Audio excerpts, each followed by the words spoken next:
here we are at United Mixed Pharmacy Field. I'm Mark May along with Mario Reyna getting ready for tonight's game between the Nikki Rowe Warriors and the Brownsville Porter Cowboys. And Mario, looking at tonight's game, I know both teams looking to gain some momentum heading into district play. That's right. We're already in week 3. I was speaking to Coach Robert Flores early on, and he's a little concerned as one of the keys to the game is his quarterback. As we know, Jesse Sanchez got hurt last week, so he's throwing in his sophomore, Jonas Ortiz, as the starting quarterback today.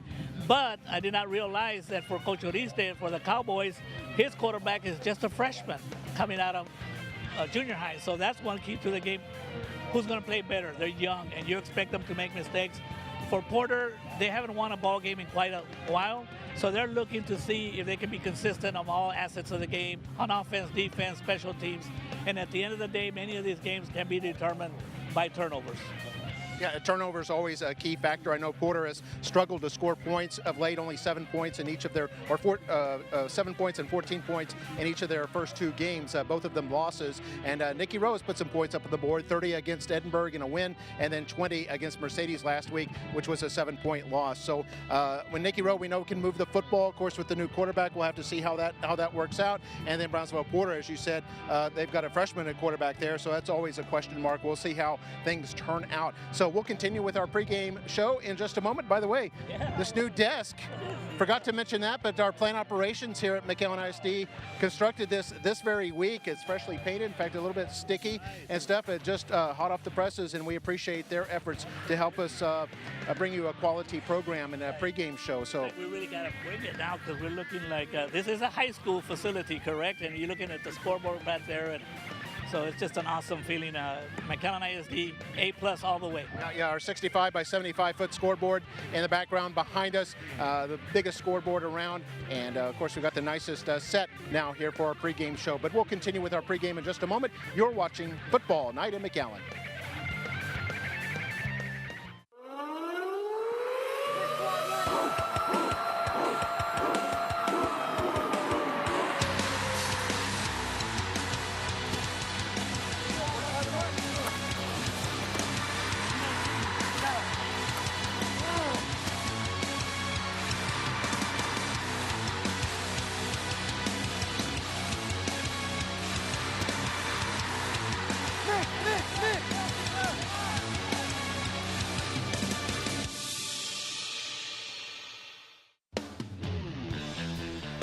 And here we are at United Mixed Pharmacy Field at McAllen Veterans Memorial Stadium. Been the showcase for McAllen ISD Athletics since 1976, and tonight the Nikki Rowe Warriors play host to the Brownsville Porter Cowboys. Cowboys come in at 0-2, the Warriors 1-1.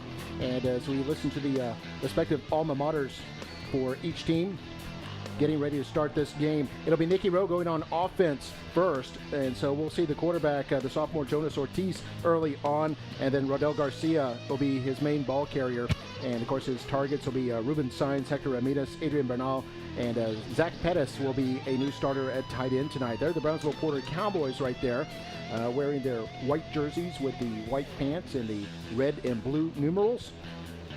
The Cowboys come in at 0-2. And they were under Coach Carlos Uresti, who used to be an assistant coach at McAllen Memorial High School. He was a wide receivers coach under Bill Littleton for a number of years. And so we hear the Nikki Rowe alma mater being played, and we'll have the national anthem in just a moment. But I'm here with Mario Reyna up here in the booth getting ready for this action. And Mario, some of your thoughts heading into tonight. I think Nikki Rowe defense is looking to step up their game a little bit after last week. Yes, they are. They had a real good first half, and then in the second half, we might not know if it was because of the defense being on the field a lot, but because the offense struggled a lot in the second half. They ended up being on the field a lot, and then Mercedes Tigers, they were getting real good field position. So that made it real difficult on the defense. They had a real good first half, and they're going to have to keep it up. And I think the big battle here will be how will those young quarterbacks do tonight. You know, you have a freshman for the Porter Cowboys in Zach Pettis. And Kevin Garcia. Kevin Garcia, exactly. And then, of course, you have a real young sophomore, Jonas Ortiz, who was at least had 4 days of practice this week to get ready for this game. Well, now we're getting ready for our national anthem. be sung by one of the Nikki Rowe members of their show choir, Razzmatazz.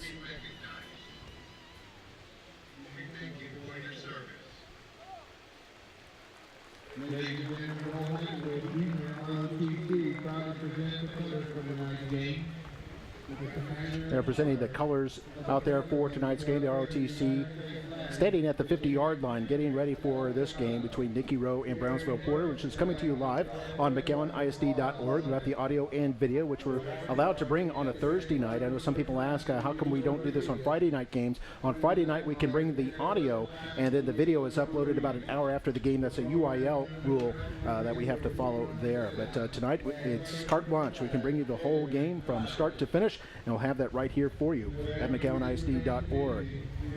For those new listeners to the game of football, what do you mean by UIL?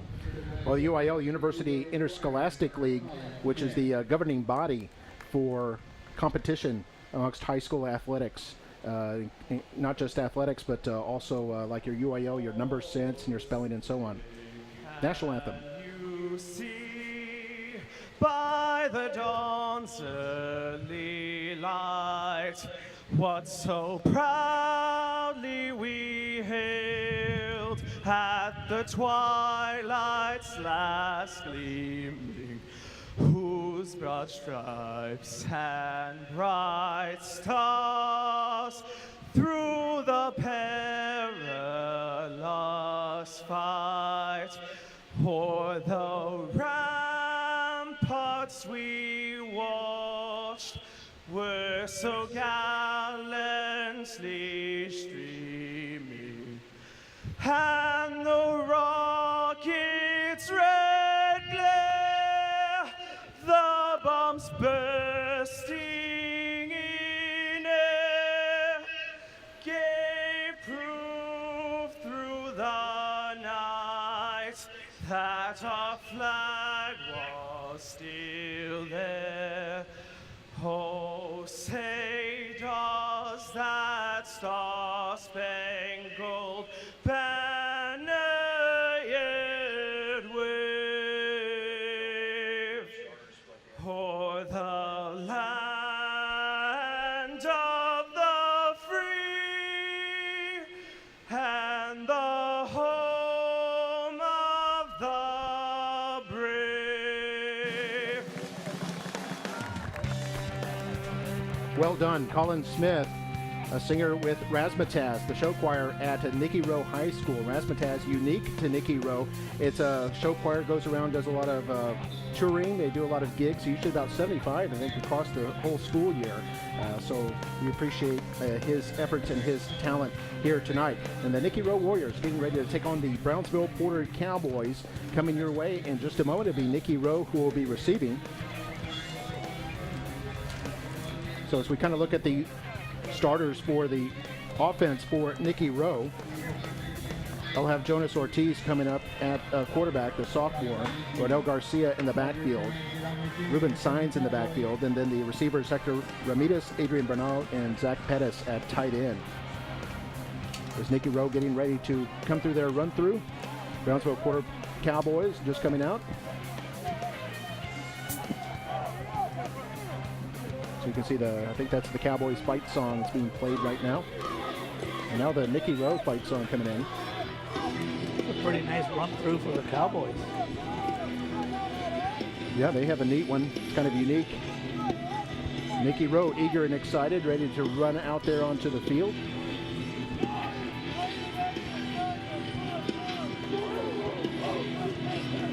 Exciting football here tonight between the Nikki Rowe Warriors and the Porter Cowboys.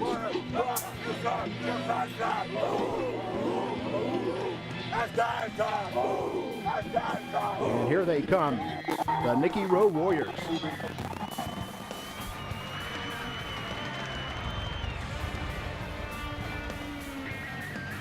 We have one of our cameramen running through with them so you can get an idea of what it's like to be a part of high school football in Texas. So, I think there's nothing else like it. Nothing else like it, Mark. And something I'm going to enjoy at halftime, something new here at McAllen ISD is a run through by the little elementary kids. That's right, the little Warriors. It's elementary kids that will come running out onto the field right before the second half kickoff. So that to look forward to. And we've got the opening kickoff coming up here in just a moment. And some last moment instructions there by second-year head coach Robert Flores. Comes from a family of coaches, doesn't he? Yes, he does. And all the Flores kids were very good athletes themselves. Ryan Flores, who's now the head basketball coach at Mac High. And Ronnie Flores was a real good quarterback. Very good athletes. And the dad was a real good, I think, all-state basketball player himself at Mac High, and went on to coach basketball himself. So, yeah. I was in their locker room prior to the game, Mark, just to get a feeling for how they were looking. They were very relaxed, very poised, and ready to come back and prove a point. Our coach Robert Flores in his second year led them into the playoffs in his first year, going 7-4 last season, and right now 1-1 so far in this season. Ready to do the kickoff is 14 Isaac Acevedo, just a freshman for this Porter team, a very young Porter team, as the kickoff is a squib kick picked up at about the 33-yard line, no return, and the Warriors will have good field position. It looks like on the picking up the football was Chris Martinez. Good job by Chris Martinez, making sure he secured the ball. And getting back to the kicker for Porter Cowboys, he's already projected to be the starting goalie for the Porter Cowboys, and we know they've won a state championship in soccer before, so that's quite an accomplishment for a freshman. Yeah, Brownsville Porter, I know their football program has been down for a number of years, but some of the other sports, they are really at the top. Soccer and I think baseball too in recent years. But here we go, 1st and 10 at the 34-yard line for Nikki Rowe. Shotgun snap to Ortiz. He's going to pitch this, and it's a good run there, and that's a nice little run close to a first down for Angel Rodriguez. And Angel, Yanis, the two Angels get together on the tackle. And look for Coach Sharon Tola, offensive coordinator for the Warriors. Look for him to try to make things easy for Jonas Ortiz with a couple of runs. No huddle offense. They're going to run this one straight up the middle on 2nd and 1. This is Radel Garcia, had 2 touchdowns last week, and he bowls his way forward into Porter territory to the 45-yard line to pick up 12 yards. Yes, Radel Garcia came into this game with 127 yards and 26 carries. Nothing fancy about this run. Radel Garcia, it's been tough the first 2 games, getting some yardage, but the right side of the offensive line for the Warriors opening up a nice hole. 4-man defensive front for Porter. Shotgun snap again on 1st and 10 to Ortiz. Wants to throw for the first time, and this is a little bit too high and incomplete, intended for Bernal. And I bring up 2nd down. Adrian Bernal, the throw was a little bit high, was not able to catch that ball. Adrian comes in with 10 catches at 143 yards. I think Manuel Sandoval, the linebacker, was defending on that play. So 2nd down and 10 now. The Cowboy 45. 11 minutes to go here in the first quarter, just underway. Rowe's opening drive. Handoff straight ahead. A little bit of a hole there, but it closed quickly. And it's going to be 3rd down and long. Radel Garcia on the carry. And that's what the Porter Cowboy defense wants to do. And get the Rowe offense into 3rd and long situations. It's a 3rd and 9, obviously a passing down here at the 44-yard line.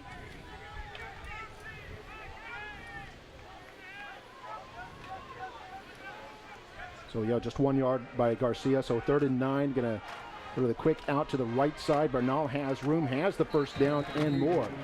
There's a flanker screen there on the right side, well executed, and they get it all the way down to the Porter 33-yard line, a pickup of 11 yards and a first down. 11 yards, and that's 11 catches for the season for Adrian Bernal. Nothing fancy, a quick throw, get the ball into your playmakers.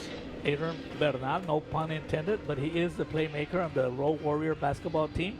He is the point guard, quite an athlete. I understand, I think he also plays baseball. So the officials timeout for the moment. I think was there a flag down on that last play? Something happened down there. They're getting ready to explain to us. I think the man in the white hat is Corona.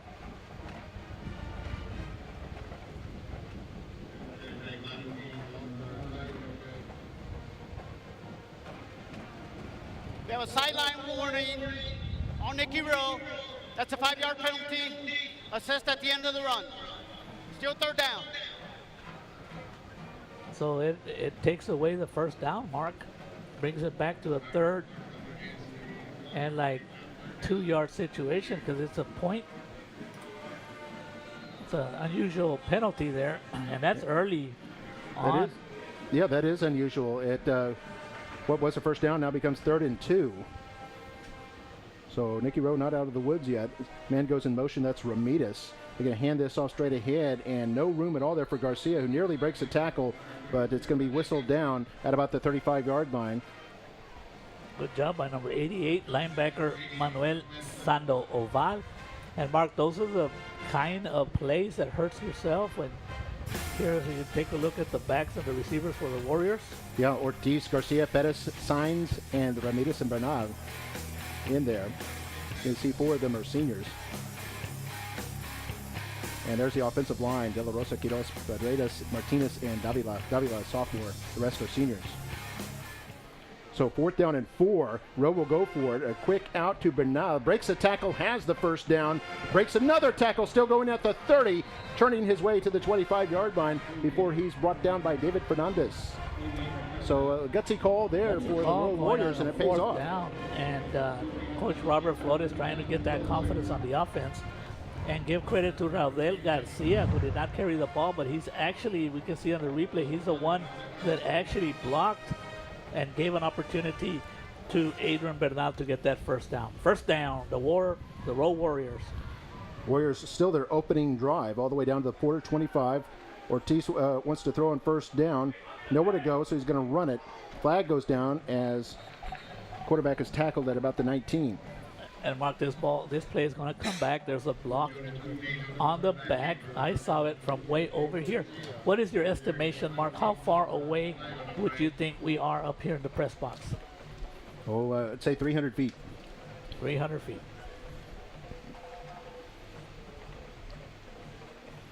We'll see what the call is. 8:57 to go here in the first quarter. No score.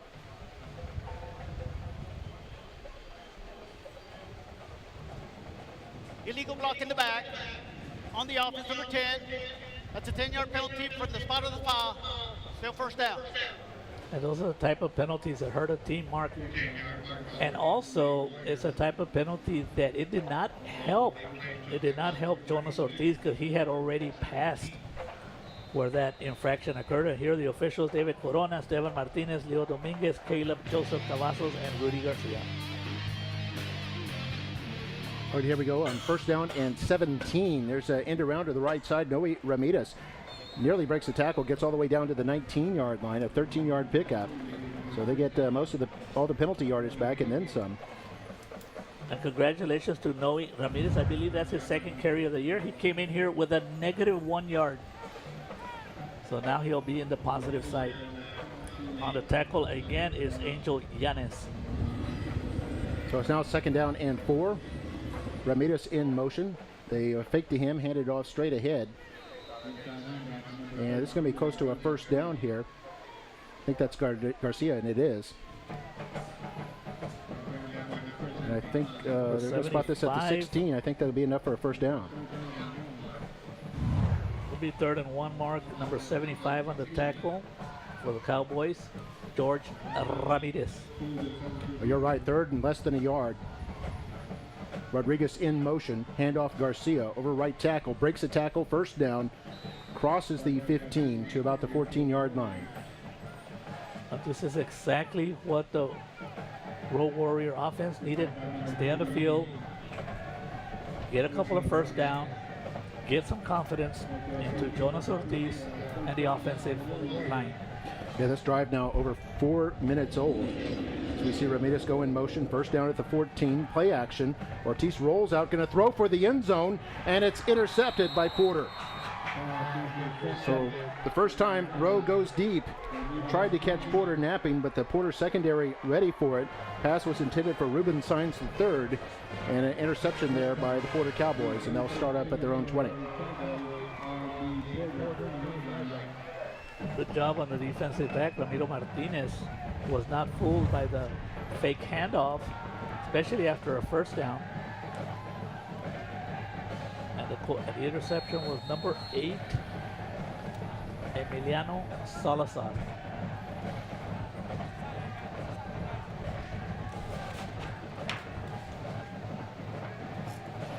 All right, and here's a fumble on first down, and then the flag goes down, and the officials blow it dead. For a quarter, first down and 10 at their own 20. We'll see what this is about. So Nikki Rowe had the ball for 4.5 minutes, went from their own 34 to their quarter 14, but unable to cash in. And that's something Coach Oriste talked about on the 5-yard penalty. Center number 69. That's a 5-yard penalty. Still first down. Prior to the game, Mark, he was telling me that his young offensive team were constantly in a first and long situation, and that's, you don't want that. Of course, also the fumble doesn't help.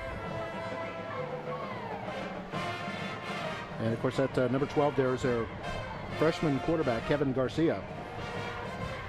Now they snap to Garcia in the gun, who's going to keep it, is hit at the line of scrimmage and will go down for no gain. So bring up second down and 15. And I think it might have been Eric Puente, number 4, there on the tackle.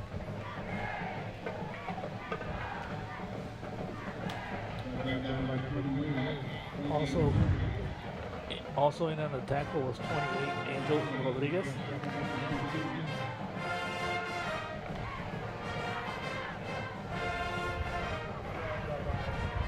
So we've got kind of a inverted wishbone formation in the backfield for Porter. They hand this off, running ahead to some good yardage up to about the 21. Gain of 6 on the play for the running back, Jose Villalon. They have like 3 running backs that they'll hand the ball off to. Jose Villalon is one, Mark Paz is also one, and Joseph East. Nothing fancy, just trying to get some yards up the middle. A carry by Jose Villalon, their leading ball carrier. And Kevin Garcia comes into this game with a 4 for 10. So he hasn't thrown many passes. And we'll see if Coach Oriste wants to put his freshman quarterback under pressure here. Yeah, third down and 8. Gonna hand this off, running to the right side, dodges one tackler, and then goes down at about the 25-yard line. Gonna be well short of the first down. And I think on the carry was number 8, Emiliano Salazar. And Mark, it goes back to that first possession, the first play of the game for the Cowboys when that 5-yard penalty cost them, because you're looking at a 4th and 5. They would have gotten a first down, they would have stayed on the field, and that was one of my keys to the game, that Porter Cowboys had to be consistent. Actually, Ramiro Martinez, the senior, was on that last carry. Kind of a spread formation for the punt. And Porter will get off a short kick, takes a bounce at about the 50-yard line, then takes a cowboy roll into Nikki Rowe territory and be killed at the 42-yard line by Mark Paz. And so Nikki Rowe will take over.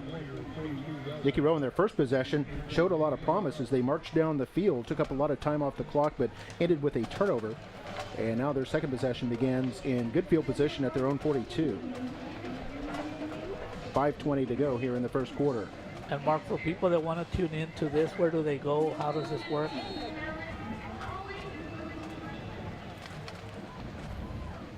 After this play, Ortiz in the gun. Gonna hand this off to Radel Garcia. Dances his way through and now bounces some daylight around the 50-yard line, out to the 40 in Cowboy territory. A foot race and out of bounds at about the 30. Huge run there, about 28 yards for Radel Garcia. Nifty footwork by Radel Garcia, Mark, and I'm sure he was excited that already on a couple of possessions here, he's been out in open field, something that did not happen very often in the first 2 games for Radel Garcia. He has to have a big night tonight to try to make up for quarterback Sanchez's injury. So in the gun one more time, Ortiz, play action, gonna hit Bernal on the left side, dodges a tackler at the 30, hit at the 25, and surges forward to about the 22-yard line. It's a gain of 8 on the play. Boy, Bernal is so quick, Mark. If we take a look at the replay, I think he uses his basketball savvy to make those moves. He's hard to trap. He's hard to tackle. Look at that move right there, Mark. Nice footwork, and was able to gain an additional 7 yards. So it's second down. They hand this off, and there's a big hole at the left side for Radel Garcia. Dodges a tackler at the 5, and it is pulled down at about the 2-yard line. 20-yard run there for Radel Garcia. And Gabriel Garcia, sophomore defensive back, saved a touchdown. But anytime you have your defensive backs making tackles, that's not good news. A nice, also give credit to Adrian Bernal. He also had a very nice block to help get Radel Garcia into open field. Gabriel Garcia on the tackle. 2 men in the backfield with Ortiz. Man goes in motion. They fake it to one. Handoff. Radel Garcia is hit at the goal line. Surges in. Touchdown, Nikki Rowe Warriors. The Warriors are on the board with 4:10 to play here in the first quarter. And Garcia has his 3rd touchdown in the last 2 games.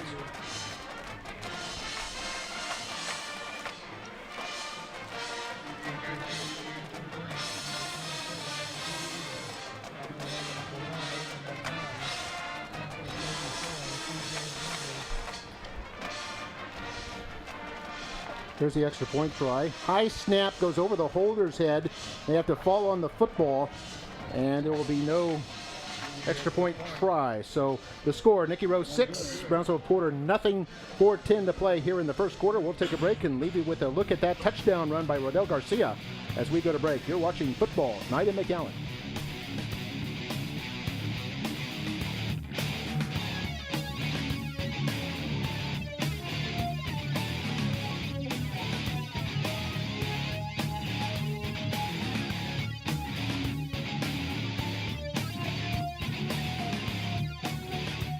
McAllen ISD is the heartbeat of the community.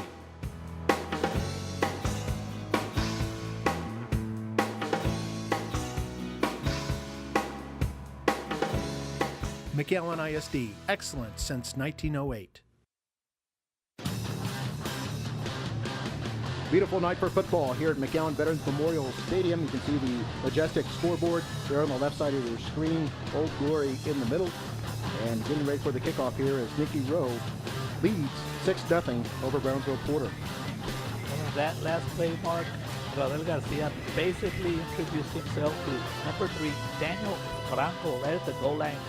Radel Garcia ran over him like the good old days where Earl Campbell and the Houston Oilers used to run over everyone. That's right. 4 plays, 58 yards, by the way, on that scoring drive. That's several big plays. Garcia with a 28-yard run, then a 20-yard run that helped set up his 2-yard touchdown. Here to take the kickoff is Edgar Castillo. And this is going to go deep, bounce at the 5, and go out of the back of the end zone. It'll come out to the Porter 25-yard line. So Porter was held to a 3-and-out on their first set of downs. See what they can do here. I know the Nikki Rowe defense looking forward to a chance to kind of redeem themselves. Last week giving up close to 400 yards in total offense to a powerful Mercedes team. And to a powerful and a real good quarterback. Expect him. Ledesma, was it Mark or Matthew? They're twins. It was Mark Ledesma was the quarterback, yeah, and Matthew the receiver. He was definitely the MVP of the game. Had a fine game. 1st and 10, snap to Garcia, is going to hand off to Villalon, spins his way forward out to about the 29-yard line. So bring up 2nd down at about 6.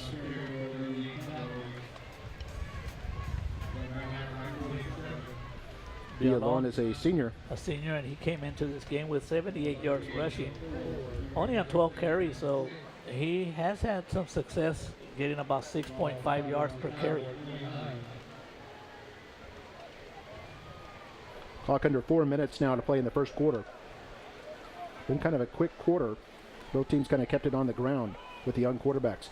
Handoff, lots of room up the middle for Porter. And they have a 1st down. And that's the quarterback, Garcia, the freshman. Nice play right up the middle. Try to get some 1st down. Try to get them some confidence with that offense. And Mark, if we look across the field, and I talked to Coach Orista, this is unheard of. He only has 33 players on his varsity team. Not a lot of depth. As we take a look at the replay. That can often mean a lot of players playing both ways when that happens. As we have flags down, I think Nikki Rowe may have jumped offside. Would that have been a free play, Mark, or is it automatic dead? It depends. It's at the referee's discretion. If he thinks there's a defender closing in on the quarterback that could hit him and injure him, offside. he'll blow it dead. On the defense, that's a 5-yard penalty. Still first down. I want to give credit to Tony Guerrero, one of our sports officials from the last game. Remember, we had the situation on the punt where the punter was doing that rugby style, and he rolled out, and he ruled. He said he was honest. He said it was not the right call. That anytime you roll out, you kind of lose that opportunity to be protected. The Nikki Rowe cheerleaders. It's a festive night here for football on this Thursday night as Garcia trying to go around the left side and nothing doing. No Ramirez there to make the tackle. And this will bring up second down. And Mark, I saw our Rowe cheerleaders having fun early. You guys were doing something on FaceTime before the game. Is that something new from McAllen ISD here in the stadium? It's the first time we've done it. We did a kind of a pre-show, if you will, live on Facebook about an hour before the game kicked off tonight. And we'll be doing that again tomorrow night when Memorial takes on San Benito on September 15th. Another penalty, Mark. Featured the Nikki Rowe cheerleaders on our pregame show, and another penalty here on 2nd and 4. Before the snap, false start on the offense, number 88. That's a 5-yard penalty from the previous spot. Second down. So what you just did right there, Mark, it was going to be 2nd and 4, now 2nd and 9. So it was like you had to play with a 1-yard gain. So, 2nd and 9 is not where you want to be. When you have a 2nd and 4, pretty much the playbook is wide open.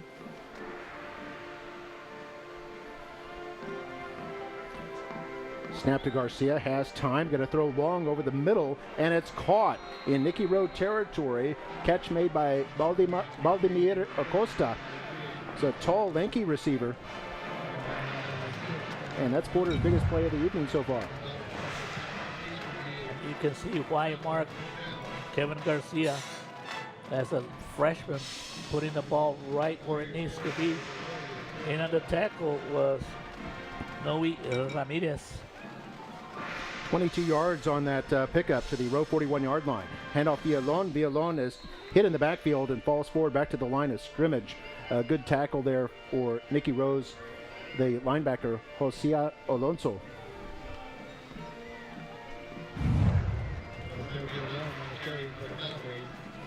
And it's a good thing the tackle was there because he looked like he was going to have an opportunity to gain at least 5 yards. Yeah, just 2nd down and 9. So Alonso was able to penetrate quickly and grab him by the ankle. Now Garcia wants to throw, throws right, and brutal hit there to break up that pass. Excellent defensive play by Nikki Rowe. Up pops the intended receiver, Manuel Sandoval. That's not the first time that we call out Ethan Ruiz for having some nice, hard, legal hits. So you can see he had the shoulder, went in with that. You're not allowed to lead with the helmet. Went in with that shoulder, a good play. You that for Porter, number 88, Manuel Sandoval will be thinking about that all night. It's what they call a medicine ball. After you throw it, you need medicine. Here's Garcia, completes this pass to Acosta. Acosta's second catch, and this will bring up 3rd and short. Or correction, make it 4th and short. Look for the Cowboys to go for it, because from here it would be a 50-yard field goal. 4 down territory. It looks like they will go for it here on 4th and 2. 35 seconds left in the quarter. 2 tight ends in there, then an inverted wishbone.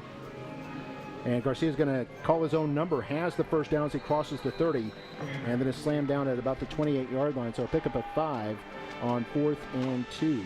Very nicely done by Garcia, Mark. He read the play. If he would have given out a handoff on that one, they would not have gotten the first down. And that should be the last play of the first quarter. Yeah, Porter already walking to the other side of the field. And with the last 7 seconds ticking off the clock, and after the end of 1 quarter of play, it's going to be Nikki Rowe 6 and Brownsville Porter nothing. And we'll be back with the second quarter in just a moment. Porter holding a first down at the Rowe 28-yard line, their best drive so far of the evening. That's the end of 1 here at McAllen Veterans Memorial Stadium. Be back in a moment. You're watching Football Night in McAllen.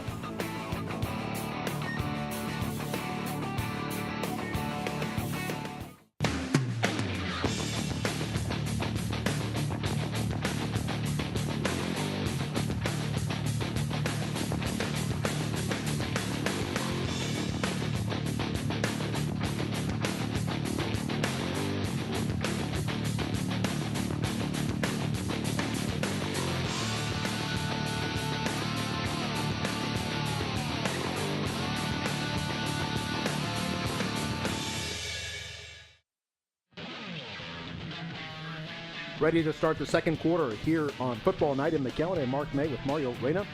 1st and 10 for the Porter Cowboys at the Rowe 28-yard line, and we have a flag down. First quarter stats: Rowe 91 yards on the ground, 34 through the air, 5 first downs. For Porter, 33 yards rushing, 29 passing, and 3 first downs. Touchdown by Radel Garcia, 2 yards.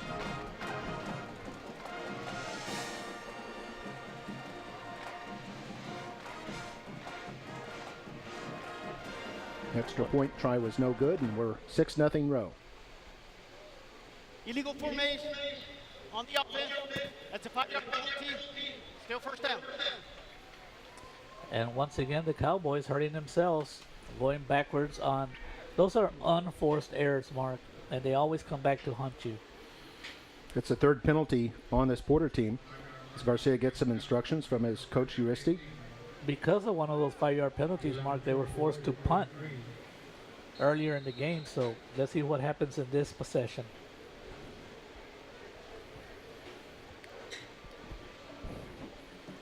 So Porter backed up to the Rowe 33.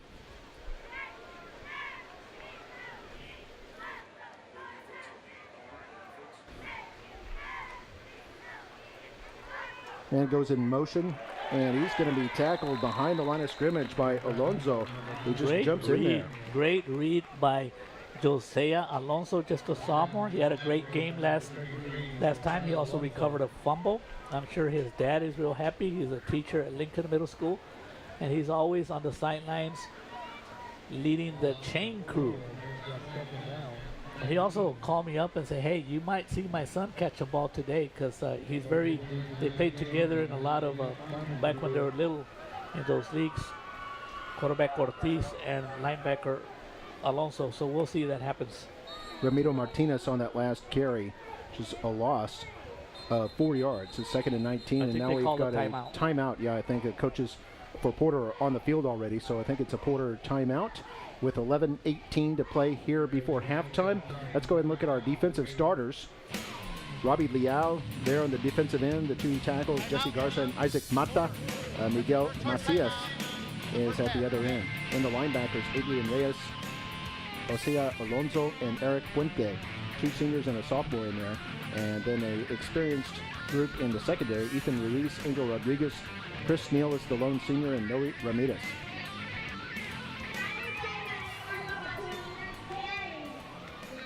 So Porter taking their first time out, facing a 2nd down and 19.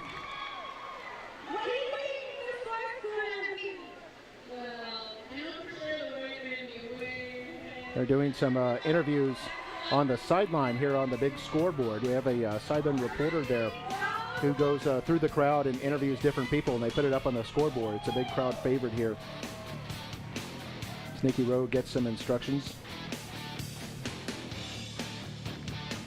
And coming up at halftime, we'll of course see the Rowe marching band and the Porter marching band. And we'll see the little Warriors come out, and that'll be fun. Yes, I did see one of my former students who's now a mommy, and she said that her child was talking about running through the run-through at halftime. Kevin Garcia, play action, flushed out of the pocket, being chased, going to throw it, and it's incomplete. Just had to throw that one away. Smart play. Don't take a loss. But let's give credit to the Warriors. Nothing will show up on the stat sheet, but Jorge Barrera, number 35, came in there early on and kind of messed up the play. And on the defensive side, Angel Rodriguez was in great position. As you take a look at the replay, here comes number 35, Mark, as I was telling you. He kind of messed up the play. Yeah, Jorge Barrera? Yes. And Angel Rodriguez, the closest defender to that ball. 3rd down and 19, Garcia to throw. Blitz on by Rowe, and he has to hurry his pass, and it's incomplete, intended for Villalon. And that's what you want to do, Mark. The Warrior defense putting on some pressure on the young freshman quarterback. And Ramirez, number 6, doing a good job on the defense. It's going to force a penalty. I mean, excuse me, a punt, because it is 4th and 19.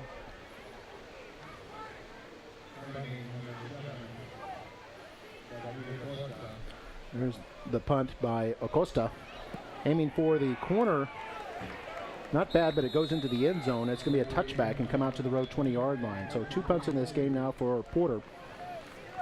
And Nikki Rowe will set up at their own 20 with 10:56 to go here in the first half. Nikki Rowe leads it 6-0. So far, the young quarterback, Ortiz, has done quite well, Mario. 3 for 5 for 34 yards. Yes, Coach Tortola knows that he has to put him in situations where he can be successful. The other tough play that he put him in, that's when he threw an interception. Shotgun snap. Handoff straight ahead. Looks like Garcia spins his way at the line and powering his way forward for a gain of about 3.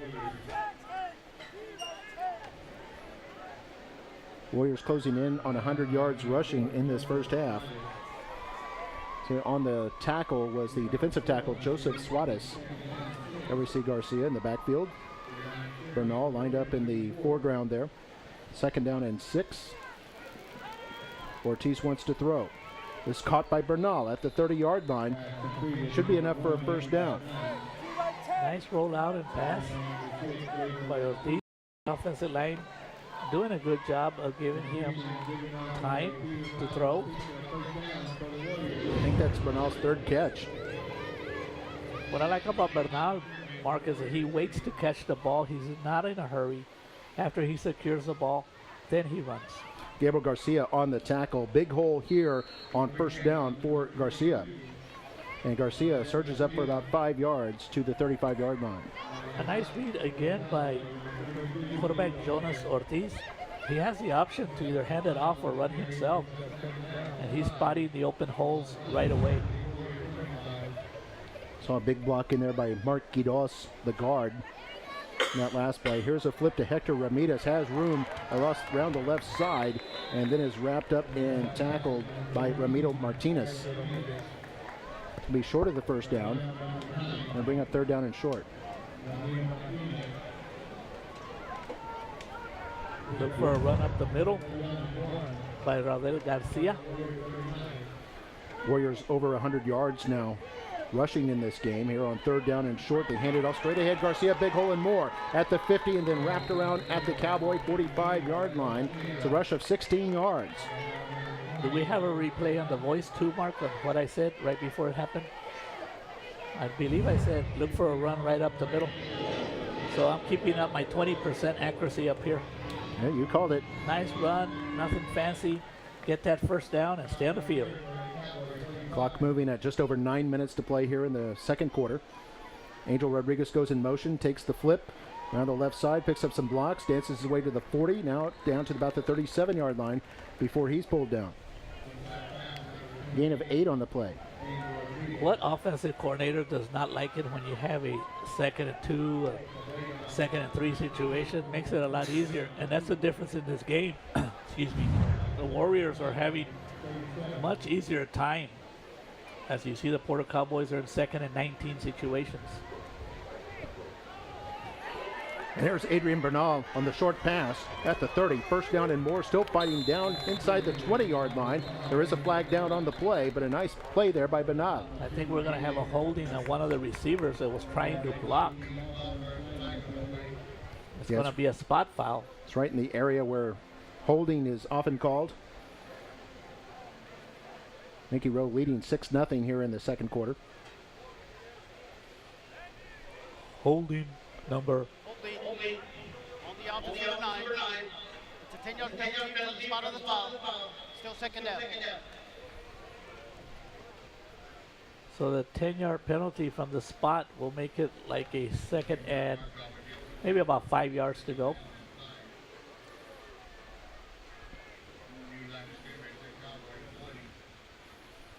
They have 2nd and 2 on the scoreboard, but you're right, it is about 2nd and 5. Now they change it as Garcia gets the call, is hit right at the line of scrimmage, and may have a couple of yards, but will bring up 3rd down.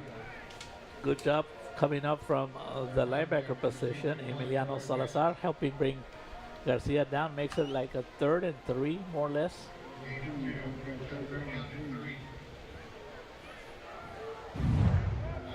Warriors 1 for 3 on 3rd down so far. Last tackle made by Emiliano Salazar. Here's a flip to Angel Rodriguez.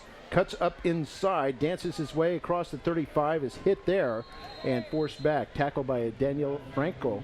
It will be This is close. going to be close. But if it's a right foot or a left foot, and it is going to be a first down. Yeah, picked up 4. We needed 3.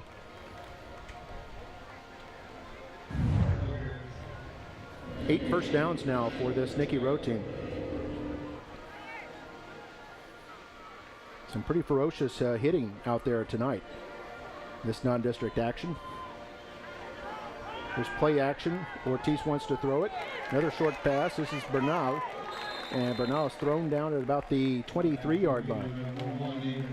You know, that first step after he catches the ball is as quick as anybody I've seen out here, Mark. He catches that ball and he quickly gets into his running form real quick and makes it hard on the defenders. Take a look at that catch and boom, right away. Tackle on the play by Sandoval. 11 yards, so it's a first down. Man goes in motion. They're going to fake him. Hand off Garcia straight up the middle and fights his way up to about the, looks like inside the 20 to about the 19. Tackle by number 8. Emiliano Salazar, he's been in already on a lot of tackles. So it's a 2nd and 5 situation. I think we have an injury on the field. The official's timeout. Yeah, it is an official's timeout here with 6:34 to play here in the second quarter. Nikki Rowe leading 6-0. This will be the 11th play of the drive here, Mario. Drive that started back at their own 20-yard line after forcing a punt that resulted in a touchback. And they have steadily moved the ball downfield. Now at the Porter 19. They have it there 2nd and 5. Rowe up to 137 yards rushing. Passing, Ortiz has done a good job with a lot of short passes, completed 5 of 7 for 52 yards. It's been a pretty fast game, Mark. We started at 7 and it's already 7:40. We have about 6 minutes and 34 seconds to go.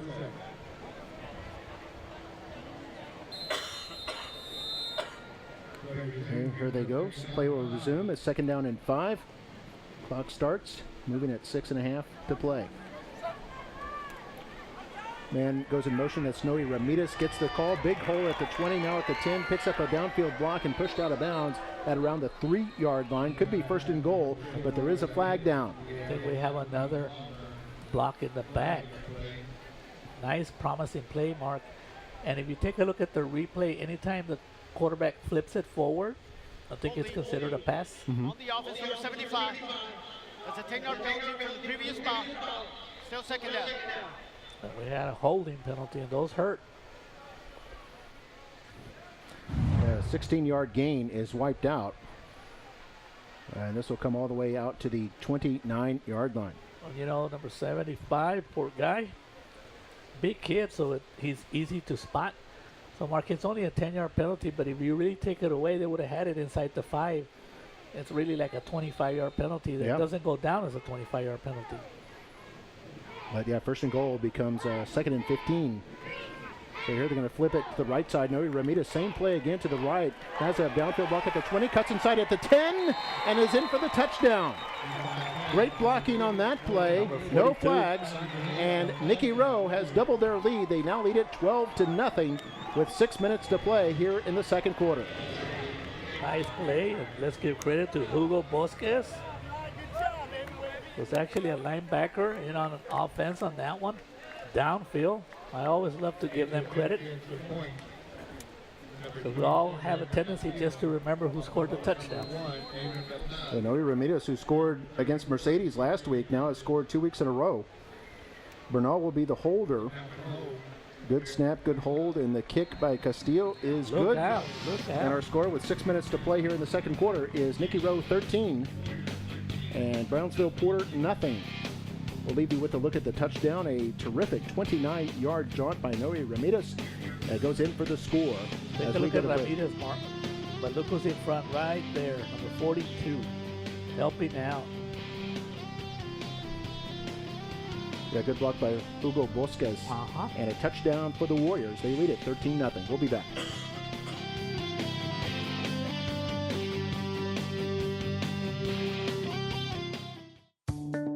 Your child is family. Embraced with academic rigor, life skills, and enrichment, our students earn college credit, associate's degrees, licenses and certifications, and advanced diplomas. McAllen ISD.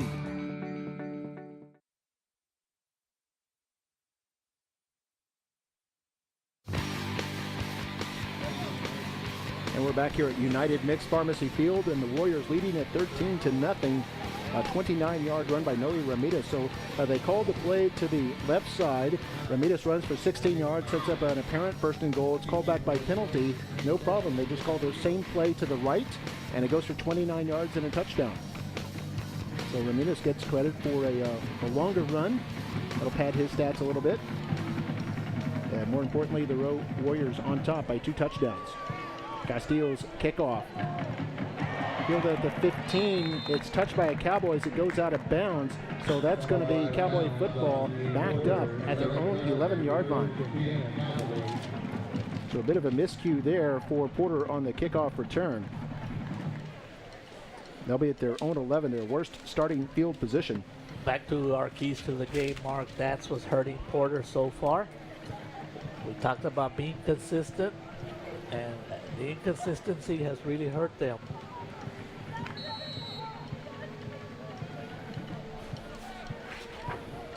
So Kevin Garcia in there at quarterback. Possible Nikki Rowe blitz as Garcia wants to throw a short pass, and this is incomplete. It was a little bit behind Acosta. And bring up second down and 10. So anytime you're trying to develop a young freshman quarterback, Kevin Garcia, for the Porter Cowboys, it takes time. It happens also in the NFL. Sometimes when they get drafted number 1, they don't even start till the second year. Like that quarterback from Texas Tech, Mohanas or something like that. He's a backup quarterback for the Kansas City Chiefs, and they don't expect him to play till next year. Illegal formation on the offense. It's a 5-yard penalty. Still first down. I do tell you, Kevin Garcia never lost a game in middle schools. He played for Falk Middle School in Brownsville, and he was undefeated in 7th grade and 8th grade.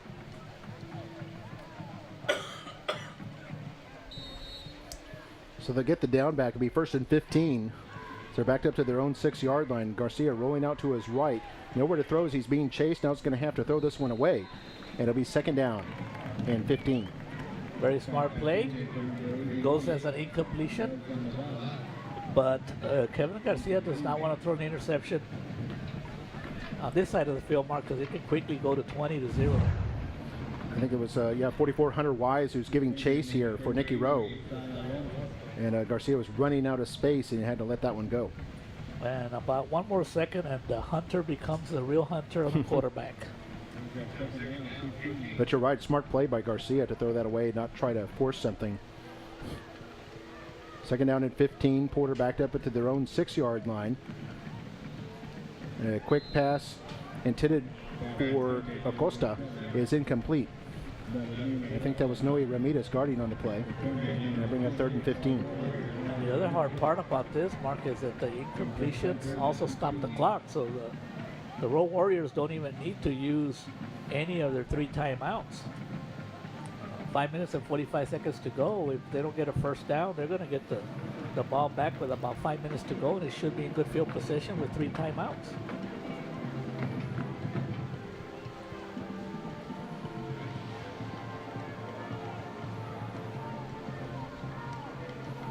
Garcia standing at his own goal line in the shotgun, trying to screen to the right side, and it's broken up. A terrific play by Eric Puente to lower the boom on the running back Ulysses Guzman, cause an incompletion. And what makes it a good play, Mark, is that Eric Guzman waited.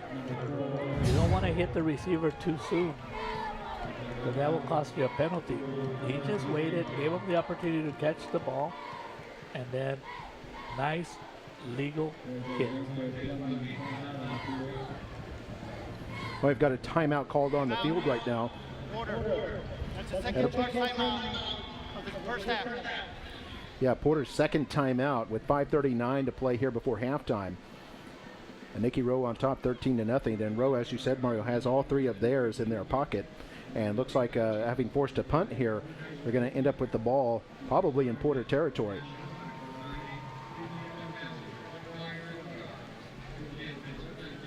So the Rowe defense doing an excellent job tonight. So far they've held Porter to 29 yards on the ground and 29 through the air, 58 total yards.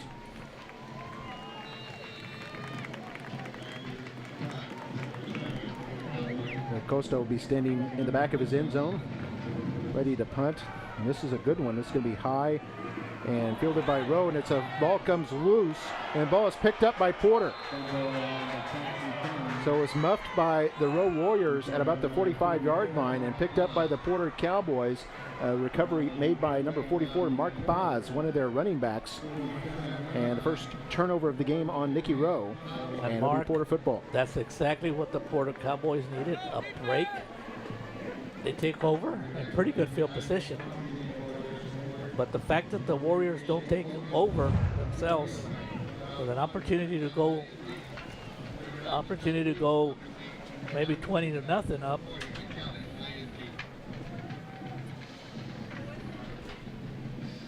There's a penalty already. They're going to spot the ball. Was a muff punt, which cannot be returned. It can only be recovered. First down, Porter. You knew that, didn't you, Mark? Yeah, you can't advance a muff. And a muff is, for those who don't know, is like when trying to field a kick and you miss the ball. You make contact with it, but don't catch it. So it's not considered a fumble because you never had possession. As a new quarterback in there for Porter, and this is complete the pass. First down and more, racing down the right sideline. He's trying to take it to the house. Angel Rodriguez down there to try to tackle him. Can't quite get him. And Mark Boz in for the touchdown. New quarterback was the senior Ramiro Martinez. And his first pass goes 56 yards, and Porter is on the board. I guess we could expect more action for Ramiro Martinez. Very nice pass. And Mark, what a difference one play makes. A fumble has given new life to the Porter Cowboys. And with the Cowboys looking at possibly going down 20-0, they're definitely in this ball game. Acevedo will attempt the extra point. Good snap and hold. Kick is away, but there is a whistle. Kick appeared to be good, but there was a whistle before the snap. 5:15 to go here in the second quarter. We have equipment violation. No mouthpiece in on the kicker. That's a charge timeout. That's a third and final timeout of the first half. I bet you we both didn't know about that one, Mark. Oh, yeah. Can you say that again? Learn something new every week. That's so the legal equipment, which I guess, you know, sometimes if you didn't have your mouthpiece in your mouth or something like that, they charge you a timeout. And that's what they do on Porter. So they are out of timeouts now. And they have to also re-kick the extra point. I did that once as a freshman in freshman football at Memorial High School, Mario.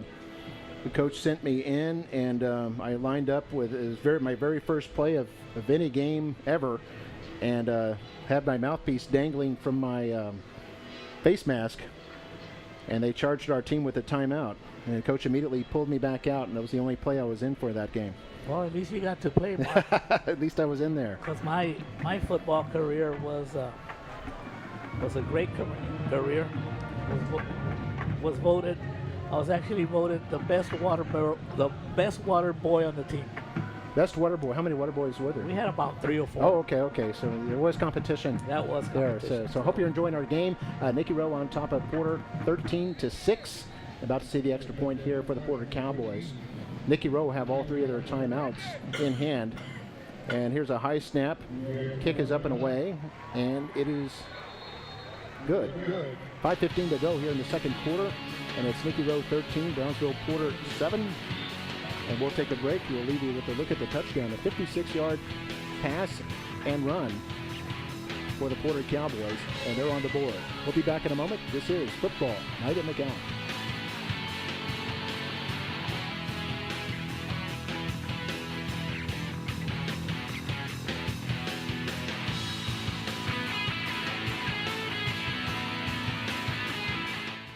McAllen ISD is the heartbeat of the community. Students can earn up to 60 college credit hours and even an associate's degree while still in high school, saving families time and money. McAllen ISD, excellence since 1908.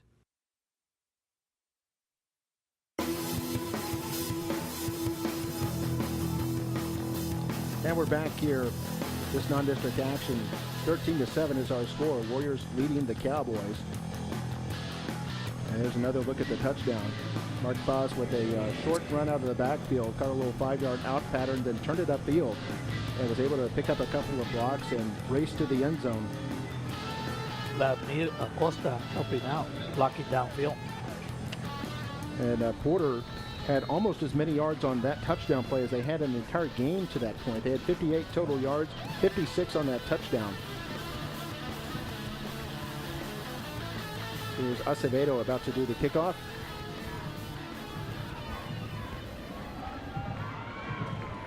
This will be high and deep, going to be fielded in the end zone by Noe Ramirez, who wants to run it out. Comes out to his 5, now the 10, has some blocking, crosses the 20, has another seam at the 30, now is racing at the 40, is hit by the kicker, and still going at the 50-yard line, breaks 2 tackles. Flag is down as he's down inside the 40, all the way to the Porter 37. A spirited run by Noe Ramirez, who started about 6 yards deep in his own end zone, and races it out about 60 yards on that kick return. And Mark Boss on the tackle, saving the touchdown. He's the one that just scored a touchdown on a reception.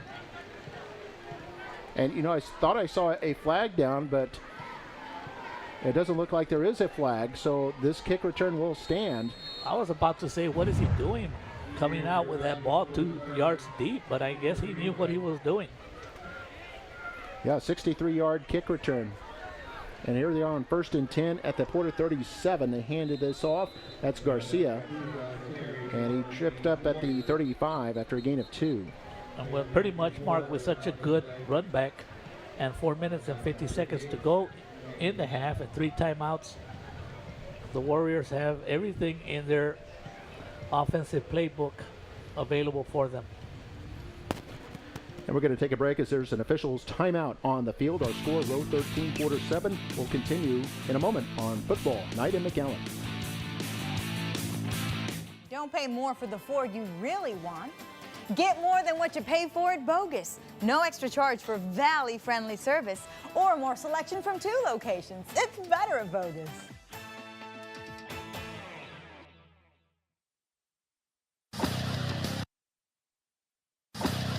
Football Night in McAllen. We appreciate all our sponsors, by the way. Rio Bank, Bogus Ford, Lone Star Bank, and of course United Mix Pharmacy. We're going to see a timeout on the field. Nikki Rowe leading this game by a touchdown, but they had an electric 63-yard kickoff return by Noe Ramirez all the way down to the Porter 37-yard line, and then a 2-yard pickup there, so it's 2nd down and 8. When we take a break, Mark. Yep, we'll go ahead and take one more quick break before we snap it again. You're watching Football Night in McAllen. At Rio Bank, our goal is to help you grow and prosper with the right financial tools, quality customer service, and banking done with honesty and integrity. Rio Bank, your kind of bank, your kind of banker. Get back to the basics of car buying at Bogus. With more selection, real deals, respect for your time, and a fair price up front. Come see why it's better at Bogus. In Harlingen, in McAllen, and always at BogusFord.com. Hand off to Garcia, who is bottled up at about the line of scrimmage, so it'll bring up 3rd down and about 5 here for the Nikki Rowe Warriors. After that big kickoff return that took them all the way down into Porter territory, see if they can get something going here. Going to be joined by our superintendent, Dr. Jay Gonzalez, in just a moment. 3rd down and 7 now for Rowe. Ortiz in the gun as Rodriguez goes in motion. Rodriguez takes the handoff and is pulled down at about the 30-yard line. He's going to be about 3 yards short, so a decision here for Coach Robert Flores. We'll see what he decides to do on 4th down, as there's a little over 4 minutes to go here before halftime. We're joined now by our superintendent, Dr. Jay Gonzalez. And Dr. Gonzalez, what are your thoughts on the game so far? It's kind of a tight one here between Rowe and Porter. Yeah, so far, the boys are out there having a good time. They're playing hard. We know there's a little bit of back and forth, low scoring up to this point, but we do know that the coaches have prepared both teams, and they're doing their very best, and that's all we can ask for. Well, on 4th down, Rowe gambles, goes for it, and doesn't get the first down. A tackle in the play by Angel Yanez. So Porter will take over on downs as they give up that big kickoff return, but are able to hold against the Rowe Warriors. Just write that down. And Dr. Gonzalez, tell us a little bit about some of the plans and goals that you have in store this year. I know we're early in the school year, but I know you've got a lot planned. You were talking to the student ambassadors earlier today, which are leaders from each of the high schools. What was your message for them? Well, the whole thing with them is, first and foremost, the student ambassadors play a key role in helping us make decisions to move this district forward. And it's an excellent group because it's outstanding students that are picked by their principals. And today's message was just how we were going to work together to move our district forward and how we were going to leverage our expertise, and really did some soul searching with regard to what their dreams were, with regard to how we could help them accomplish those dreams. And we're putting a package together so we can showcase all the things that our students are literally dreaming about and the things that they want to do in their future. So we're excited as a district to put systems in place to provide them with the education to accomplish their dream regardless of what it may be. And I like kind of what you said, that you didn't just want to hear what their dream was, but you actually want to be able to kind of factor that into the curriculum and make sure their teachers know. Gathering qualitative data to see what is it that our students are aspiring to do. And then we need to look at our system to ensure that we're able to support that and have the foundation to support that. So that's where we believe that our science, technology, engineering, arts, and math program comes in. And we do have outstanding quality teachers delivering instruction at a high level. So we just want to know precisely what our students are dreaming of and then do our very, very best to put our students in a position to accomplish those dreams. Yeah, I like the way you phrased it, the way you described yourself as an entrepreneur of the human spirit.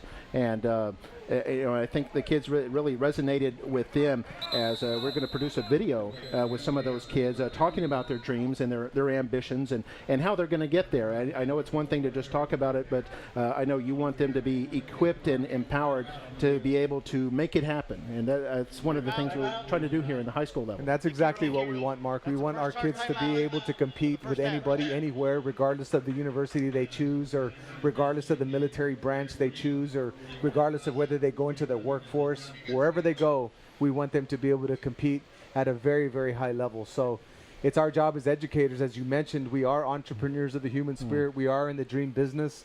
So we need to make sure that we have all systems and process aligned with that. And regardless of what it is, we know that a nice, solid, sound foundation in literacy and mathematics and the ability to communicate is key. We've got a timeout on the field called by Nikki Rowe. That's their first, with 2:08 to play here before halftime. And a 4th down situation being faced here by the Porter Cowboys, a likely punt coming up here. And Dr. Gonzalez, anything else you'd like to share before we let you go? Well, we're excited that we've got off to a great school year. We're excited that our teachers have come off summer break and they're charged and ready to go. We picked up a lot of momentum at our General Assembly. We had a great message from Coach Les Steckel, who's an NFL coach. We have done a tremendous job starting off strong, and we're looking forward to a very, very productive school year. Yeah, so Coach Steckel, got an inspirational speech to our over 1,600 teachers and 3,000 employees at that event. And he's a longtime coach at the collegiate and professional level. It was great to hear his message. So we see the Rowe cheerleaders after the punt by Porter, and Rowe will have about 2 minutes here left to try to score a touchdown. Dr. Gonzalez, thank you so much. Appreciate you stopping by. Yes, sir. And before I do leave, I did want to take one opportunity to thank all those that took part in the inaugural Superintendent's Golf Tournament. It meant a lot to us as a district to ensure that we put ourselves in a position to support students that aspire to go off on college visits and may not have the resources. So we're very, very excited to know that our community supporting us and doing everything that they can to help push this district forward. And the golf tournament was something that proved that. raised a lot of money, and more importantly, be able to use that money to help some kids, some high school kids, be able to visit some of these colleges that are far, far away. So yeah, that was absolutely pretty cool to have that very first time out and to have so much support. Yeah, and we're looking forward to making it better, and we're hoping that everybody comes out for next school year's golf tournament and makes it bigger and better. So thank you all very much. Mark, thank you. All right. Coach, thank you for all you do. Appreciate y'all. Yes, sir. Dr. Jay Gonzalez, our superintendent, always a busy man, always plenty of things that are cooking on the stove here at McAllen ISD as Rowe starts with a 1st and 10 at their own 26-yard line. Got a fumble on the play, but picked up by Garcia in the backfield, and he's going to be bottled up for about a 3-yard loss. But it could have been worse for Rowe as they fall on the football. You know what happened last time they fumbled, Mark? It actually gave the Porter Cowboys new life. It gave them new life. Boy, Superintendent Gonzalez could probably stay here all game long talking about all the great things that are happening in McAllen ISD. Did he talk about, I'm wondering because I stepped out of the room, did he talk about that Reader's Choice? No, but the Reader's Choice Award, another award that the district got this week. We'll have more details on that later on this month. But yeah, just a lot of things going. We did have some other big news this week that we didn't get a chance to mention, but McAllen High School had on the offense, number 33. It's a 5-yard penalty. Still second down. A National Merit Scholar semifinalist, and that represents only the top 1%. Actually, less than 1% of kids across the nation out of more than 1.5 million that test. The top 1% get recognized as a National Merit Scholar semifinalist, and we had one from McAllen High, so congratulations to Garrett Garzoni, a student at McAllen High School, as Nikki Rowe on 2nd down and 8, passes to Bernal. Bernal breaks a couple of tackles, still going at the 30, now turns on the afterburners up to the 40-yard line before he's brought down by Daniel Franco. And the quickness by Bernal, once again, I don't know if anybody has better footwork and quickness than Adrian Bernal. As you take a look at the replays, really a 4 or 5 yard pass, and he ends up gaining another 15 yards just because of his quickness and his footwork, Mark. He doesn't give up on the play, and it seems like they have him bottled up. Right, it's good to see him back in because he got hurt earlier. And here's going to be a short pass to the left side. Looks like Garcia at his own 40, and then is squashed at about the 45 by a big player from Porter, number 75, Jorge Ramirez. We should have a timeout by the Warriors. Yeah, clock down to 31 seconds, and I think they have called timeout. That'll be their second. So timeout. Warriors. Nikki Rowe. That's the second charge timeout of the first half. The Warriors trying to get something going here before halftime. They lead this game 13-7. It's kind of a naked screen on that last play. So we take a look at the replay. And pick up a 5 for Garcia, his first catch of the night. So what do you think offensive coordinator Tarantola will be doing here, Mark, with 31 seconds to go? Will he take a risk and go down the field, see what happens? I think they might try the Noe Ramirez play again, the end around where they just bring him in motion and flip to him, because it's worked twice. One time canceled out by penalty, but the other time it went for a 29-yard touchdown.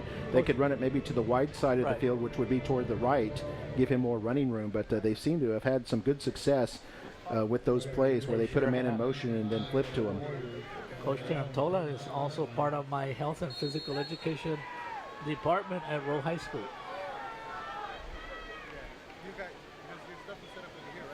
So here's the snap to Ortiz on 2nd and 5. They're going to throw to Bernal on the right and breaks one tackle, but then is brought down by a second man right at midfield.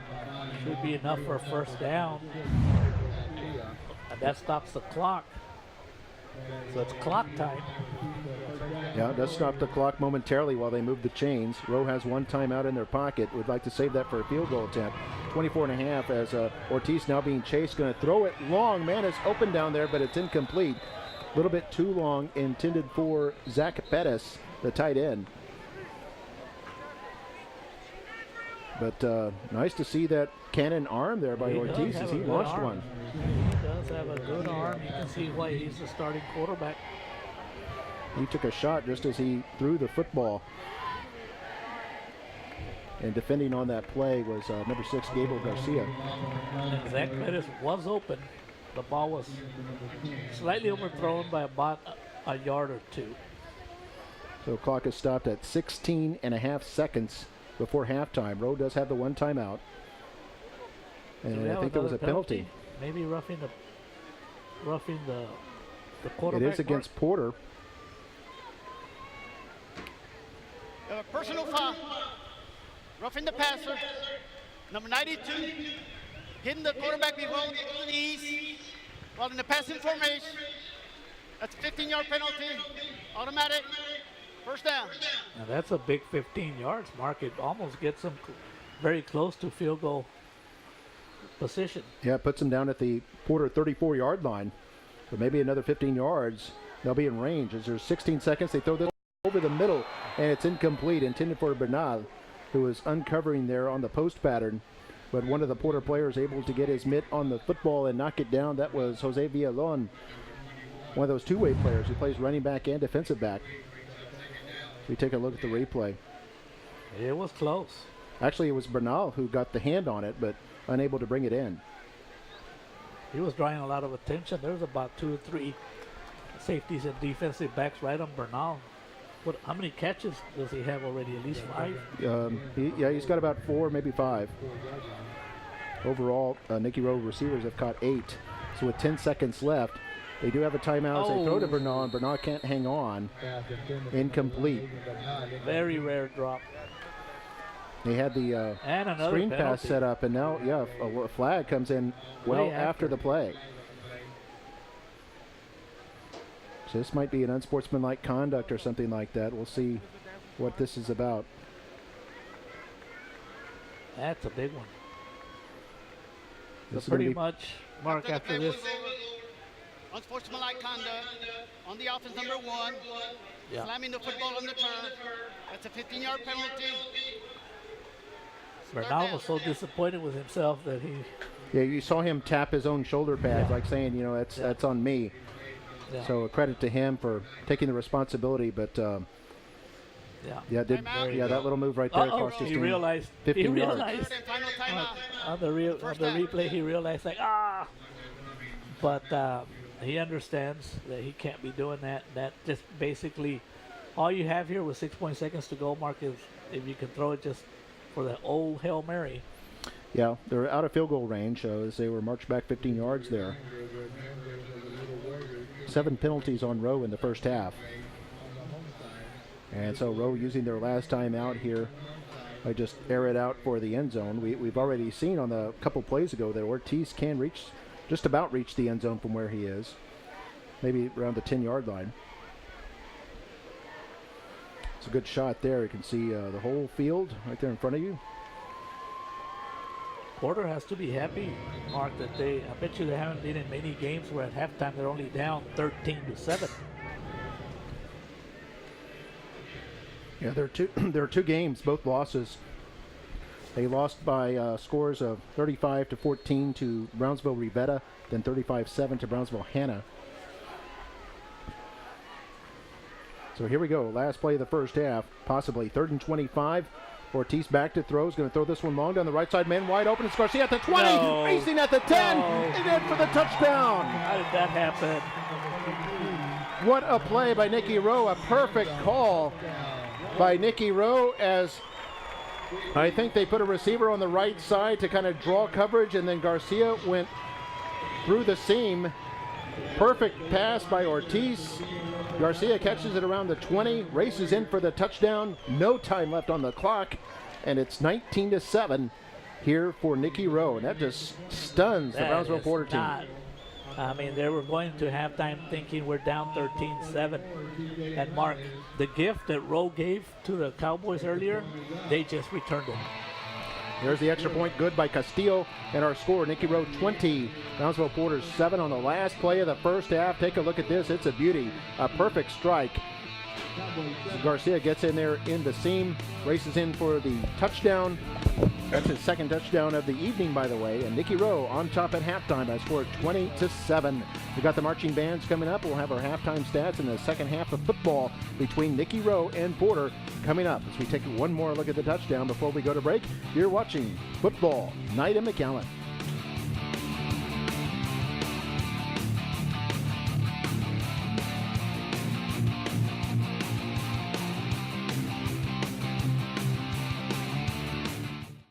McAllen ISD is the heartbeat of the community.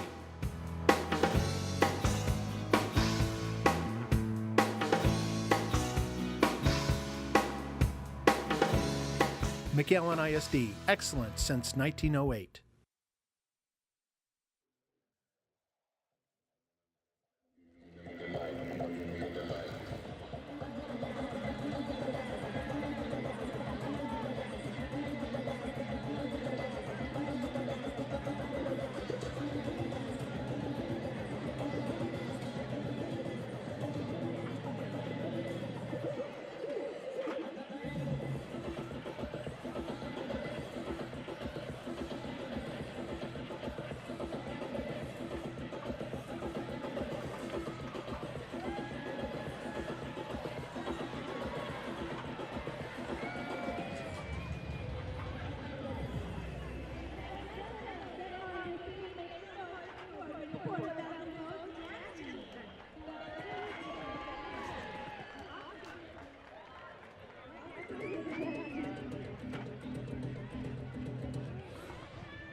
ladies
and gentlemen, the Nikki High School Mighty Ward Marching Band.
And let's go here at ready for the second half at United Mixed Pharmacy Field at McAllen Veterans Memorial Stadium. I'm Mark May along with Mario Reyna. There's a look at our halftime stats. And Nikki Rowe on top 20-7. In first downs, it's 14-4. So you can tell it was all Nikki Rowe. 168-27 in rushing yards, 131-85 in the passing. And of course, total yards, almost 300 yards for Nikki Rowe with just over 100 for Porter. 7 penalties on the Warriors, 5 on the Cowboys. And turnovers, Nikki Rowe had 2, Cowboys had 1. Turnovers did prove costly on both sides, leading the scores. And there we see the Little Warriors. These are kids made up of the elementary schools that feed into Nikki Rowe. Alvarez Elementary, Castaneda Elementary, to name a couple of them. Hendricks Elementary, one of those. And you can see all the kids there. And they become members of the Little Warriors Club. They get those towels, they get those t-shirts, and if you want to join, just contact the Football Booster Club. And I think they're here at the stadium, so if you're watching us live or something like that, they're down on the northwest corner of the home side bleachers. So you can just join, put your little youngster in the Little Warriors, and they're about to run out onto the field here in just a second. And you can they see run it. out just in front of the players. You can see it by looking at their faces that they're all excited right next to the football players. Here they come.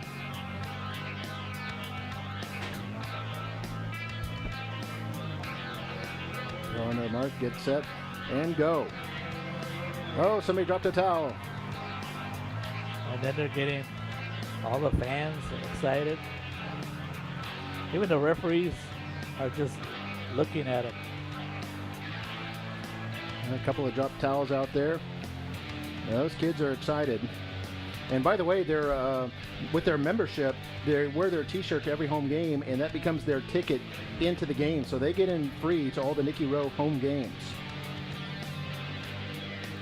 And there come the big boys, the Nikki Rowe Warriors, with big cheers here from the Warrior faithful.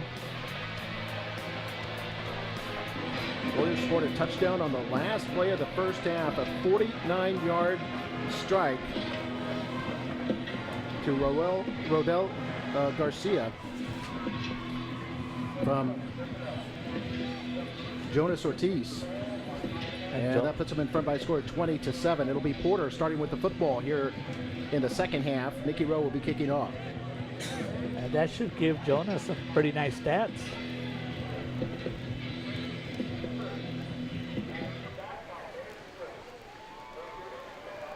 Yeah, he had 131 yards at halftime.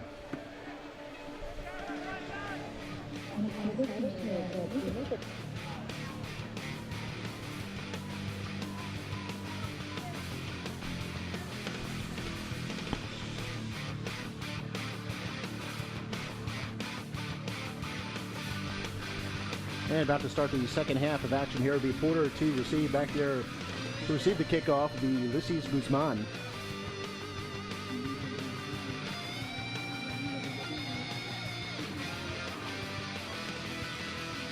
It's Guzman right there. It'll be Castillo to do the kicking honors.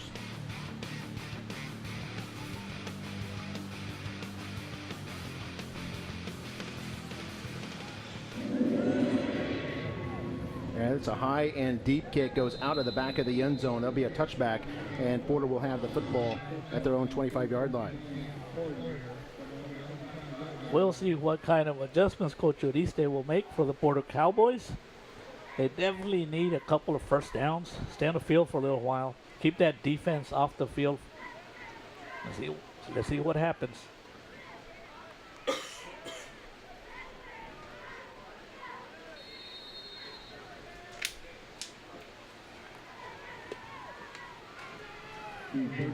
So the quarterback, Kevin Garcia, the freshman, had a pretty good account of himself in the first half. Also a running threat. Here he takes the shotgun snap and hands this off, and nothing doing there. It's going to be bottled up for a loss, and on the carry there was Guzman. I think Alonso was in there on the tackle along with a couple of other Rowe players. Sebastian Sanchez came in quickly.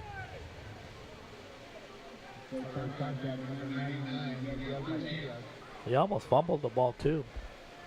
Miguel Macias, number 99.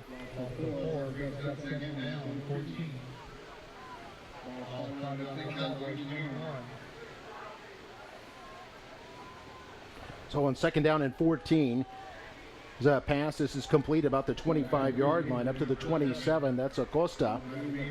Tackle on the play there for Nikki Rowe's Ethan Ruiz. Ethan Ruiz doing a good job.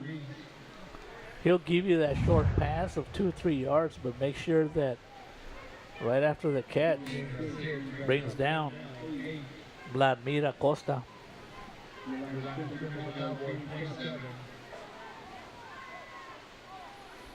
So just starting here in the second half, it's Nikki Rowe by 2 touchdowns, and Porter facing a 3rd down and 8. Garcia wants to throw. This is over the middle and incomplete. It's intended for Acosta, and Ruiz, again, the defender on the play, makes up a pretty good play there, and Nikki Rowe's going to get the football.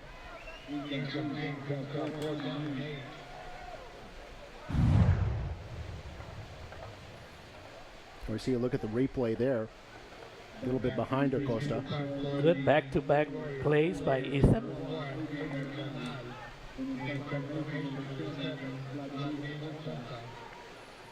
So punt formation now for the Cowboys. It's their 4th punt of the evening, and it doesn't look like Nikki Rowe will be able to fashion a return. This is going to be killed at the Nikki Rowe 33-yard line. So 10:28 to play here in the 3rd quarter, and Nikki Rowe in front by a score of 20-7.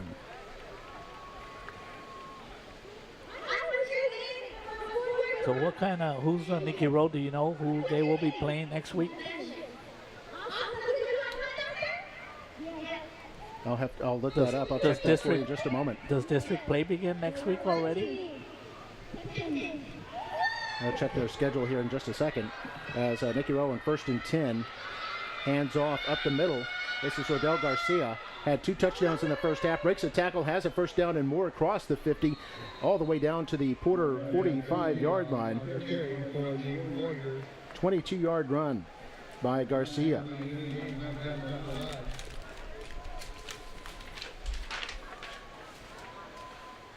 And looking at the Nikki Rowe schedule, after tonight, they do open district play. They've got La Jolla, Juarez, Lincoln. That'll be in 2 weeks, actually, because they'll have a bye next week. So 2 weeks from tonight, on September 29th, they play Juarez, Lincoln. Here's a flip to Noe Ramirez. Had a TD in the first half. Runs this up to the 40-yard line. It's a gain of about 5 on the play. Coach Tarantola will probably try to keep the ball on the ground, try to see if they can add some new wrinkles, new running plays, which one works. So 2nd down and 5 now for Nikki Rowe. And Ortiz in the gun. He's going to flip this one. Left side, big hole there. And up to about the 35-yard line. And on the carry, that was Angel Rodriguez. And Leo Lopez on the tackle. Lots of tackles tonight by the Porter Cowboys are coming from the safety and also the defensive backs, which is not good news.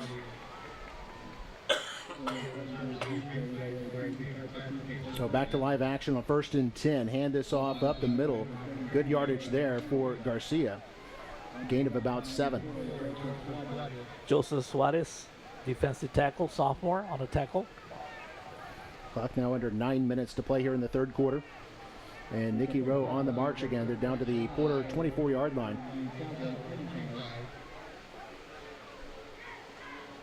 They spot him at the 25, so 2nd down and 5. And they flip this one. This looks like Angel Rodriguez. And this is bottled up at the line of scrimmage. Tackle on the play there by the defensive tackle, Troy Pettis.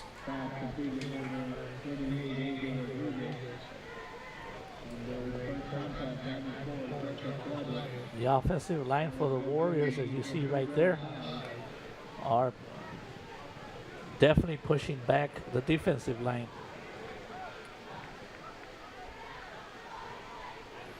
Okay, man goes in motion. They're going to fake to him. This is play action. Ortiz to throw, going for the end zone. Man is wide open and incomplete. Intended for Signs, and just barely overthrew him. That was on 3rd and 5, so going to bring up 4th down. That play really worked pretty nicely. The fakes, the rollout, good protection. He had Bernal on a short pattern as well. A slightly overthrown pass. So 4th down and 5. Nikki Rowe will go for it here at the Porter 25-yard line.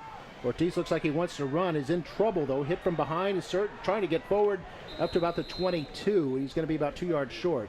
And Nikki Rowe will turn it over on downs with 8:02 to play here in the 3rd. Good job by the Cowboy defense to keep this game from getting out of hand. Yeah, and I think that shows that Coach Flores has confidence in his defense, and he goes for it on 4th down on these plays. That's the 2nd time or 3rd time he's done that in this game. The only thing that's dangerous is since you already have your quarterback, your starting quarterback that's out maybe for the remainder of the season, you really don't want your backup to be running very often.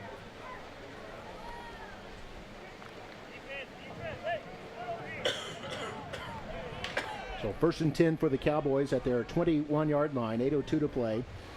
And they put a man in motion. They'll fake to him, hand off Villalon.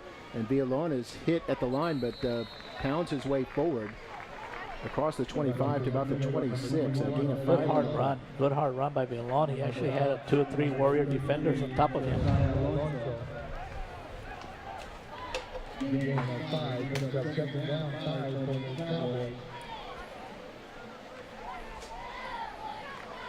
I see the replay there. Several Rowe Warriors in there on the tackle.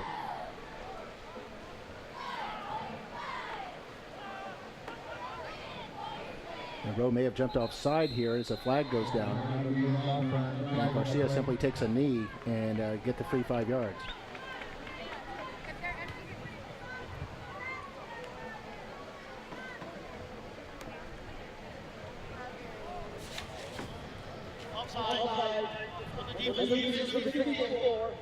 It's a 5-yard penalty. Still 2nd down. So it'll bring up 2nd and less than a yard.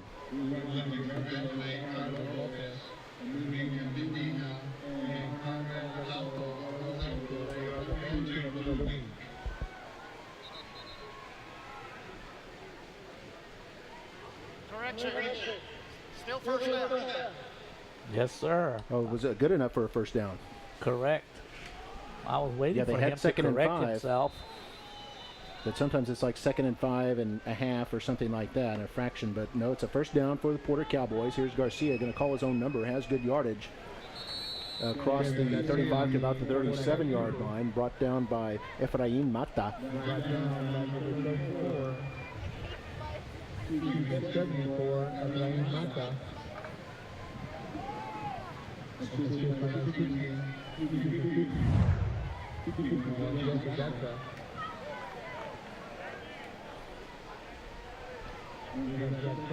There you see the replay.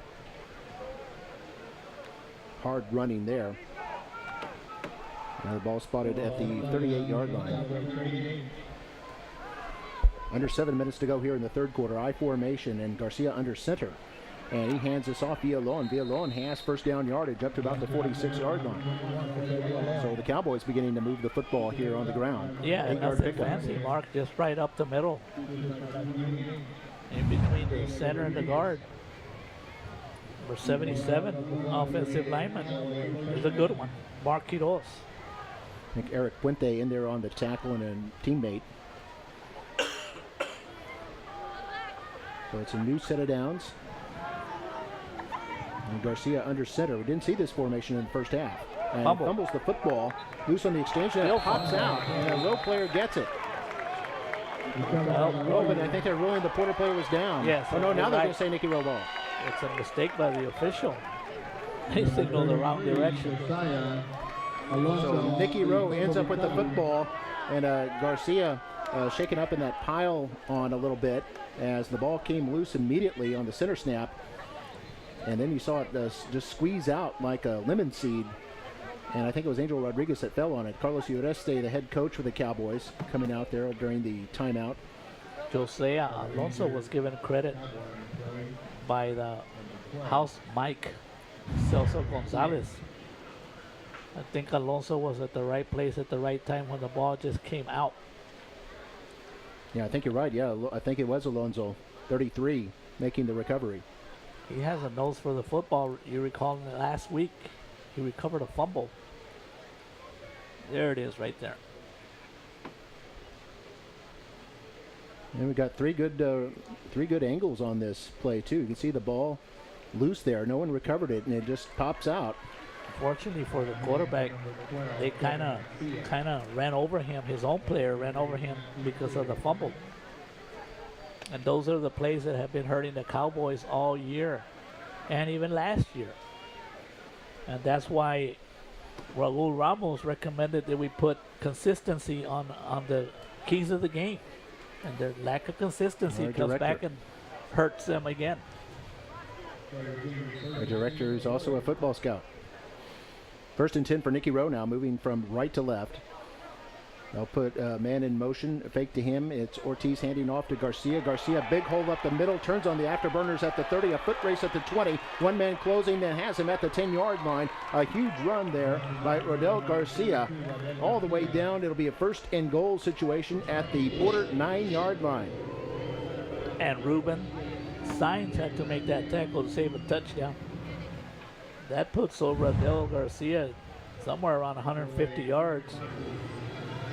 Yeah, as a team, they're over 200 yards now, following this 38-yard scamper by Garcia. And there was a Ramiro Martinez there that wrapped him up and saved the touchdown. 1st and goal at the 9-yard line now. And they're going to pop this one to Hector Ramirez. Ramirez hit the line of scrimmage and then wrapped up and brought down. I think that was Martinez again on the tackle. Martinez again.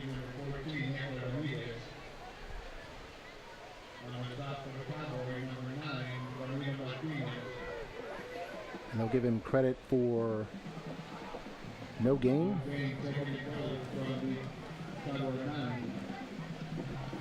And here on 2nd down, hand this off. Garcia, left side, has room at the 5 and down to the 2-yard line. Finally brought down by Troy Pettis.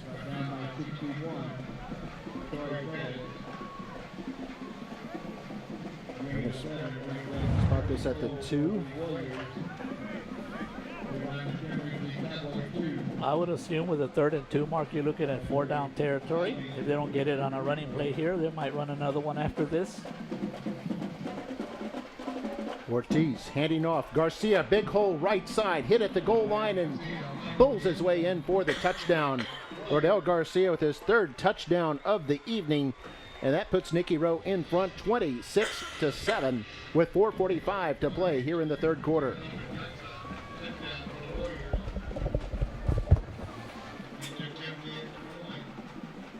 Four plays, 47-yard drive. And Nikki Rowe has pay dirt. Castillo to attempt the extra point. Porter may be offside. Extra point is up and good. And Castillo is 3 for 3 in this game. There is a flag down, but I think this is going to be declined. Nikki Rowe starting off with the fumble recovery at the 47 and went 4 plays, 47 yards for the touchdown. Garcia with a big 38-yard run to set up the first and goal, and then Garcia carried it over from 2 yards out. Here's the call. On the defense, that penalty decline. The result of the play, an extra point. So here's a look at the touchdown once again. You can see a big hole open up on the right side for Garcia, and then just powered his way in from the goal line. As we go to break, the score 27-7. Rowe with the commanding lead here on Football Night in McAllen. Where do you go for Ford? Did you know that Bogus has the largest Ford inventory of any dealer in the Valley? That means you get to spend more time driving your new Ford and less time looking for it. It's better at Bogus.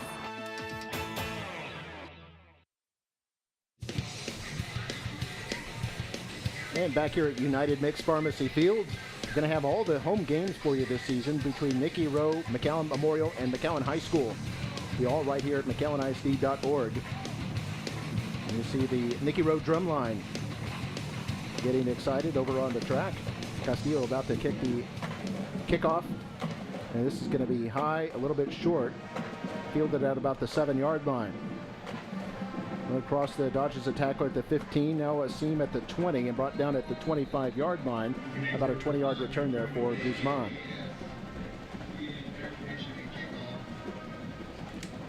Mark, that scoreboard brings a lot of excitement to this field.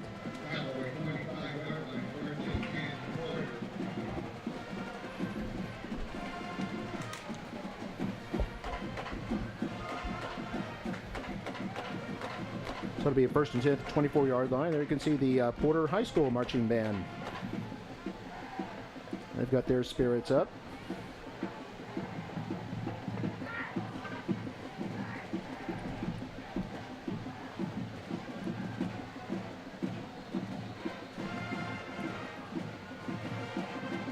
So a new quarterback in there, Ramiro Martinez. You saw him had the touchdown pass back in the second quarter. And now handoff to Mark Bass, who had that touchdown. Unable to get anything going here as he tried the right side and is held for a short gain. Eric Puente on the tackle.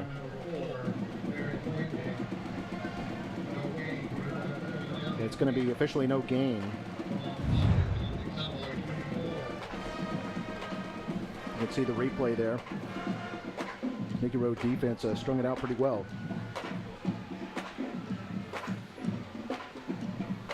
Nikki Rowe cheerleaders. They're featured on our pregame show on Facebook Live. There's a handoff to Paz again, trying the left side this time. Across the 25 to about the 27-yard line. They'll bring up third down and long. Well, let's give credit to the defensive line for the Warriors. Robbie Leal, Jesse Garza, Isaac Mata, Miguel Macias. It's been a combination of a good defensive line play and the Porter Cowboys hurting themselves with penalties and lack of execution. Pigskin this year, by the way, will be right here in this stadium in McAllen in October. Going to stick around for that. A battle of the bands. Incomplete pass on third down and 7. It'll bring up a punting situation for the Cowboys.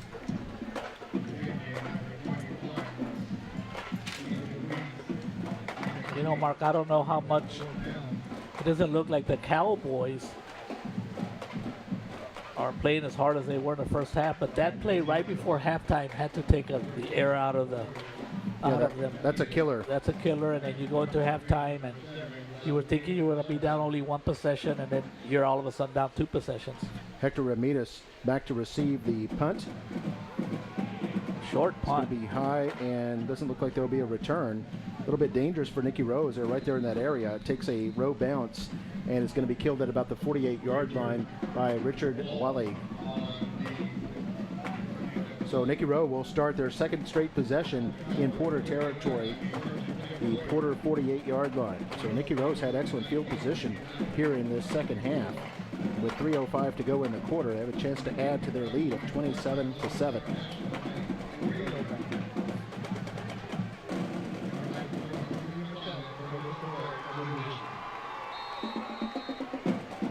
Some excited fans here tonight. There's Ortiz in there at quarterback. Completed 9 of 13 passes in the first half. He's going to go play action, go to the air. He's being flushed out of the pocket. Going to throw long down the middle, and it's Bernal. Couldn't quite get there. Bernal had a step on the defender, and dived valiantly, but unable to come up with the football. Pretty good instincts by quarterback Jonas Ortiz.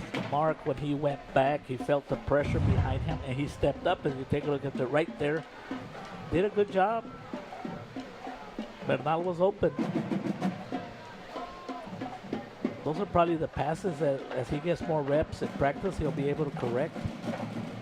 Rodriguez in motion. They hand off Garcia, breaks a couple of tackles, and fights his way close to first down yardage across the 40 to about the 39-yard line to bring up 3rd down and 1. See, you know, when you're having runs like that, that's what affords you those opportunities to go deep now and again, knowing that you could probably pick up nearly first down yardage simply by running the football. So 3rd down and 1. Handoff Garcia again, big hole there, crosses the 35, now fighting his way across the 30 to about the 28. Just determined running here as he picks up 9 yards. Not only determined running, Mark, as he gets the handoff, he's looking upfield, looking for the holes, being very patient, not forcing anything, taking whatever the Porter Cowboy defense gives him. Just over 2 minutes to play in the quarter. Noe Ramirez in motion, gets the football, has big hole at the 25. Now it's a foot race at the 10 and a touchdown. Noe Ramirez using that speed has his second score of the night, and Nikki Rowe has opened it up to 33-7. And that's what happens, Mark, when you establish your running game up the middle with Radel Garcia. All of a sudden you hit him with a running play to the outside from Hector Ramirez. And the results are a touchdown. 28-yard run there by Noe Ramirez. Now the extra point try. Bernal with the hold. Castillo the kick. High enough, long enough, and it is good. And Nikki Rowe now leads it 34-7. Take another look at that scintillating touchdown run by Noe Ramirez from 28 yards out. And putting Nikki Rowe on top 34-7. See, great blocking. There's only one Cowboy really had a shot at him. And then used that speed, sprinter speed, to get to the end zone. And it's Nikki Rowe on top 34-7. Here's another look at it before we go to break. Nikki Rowe Warriors, a commanding lead here of the Porter Cowboys late 3rd quarter. You're watching football tonight in McAllen. At Rio Bank, our goal is to help you grow and prosper with the right financial tools, quality customer service, and banking done with honesty and integrity. Rio Bank, your kind of bank, your kind of banker.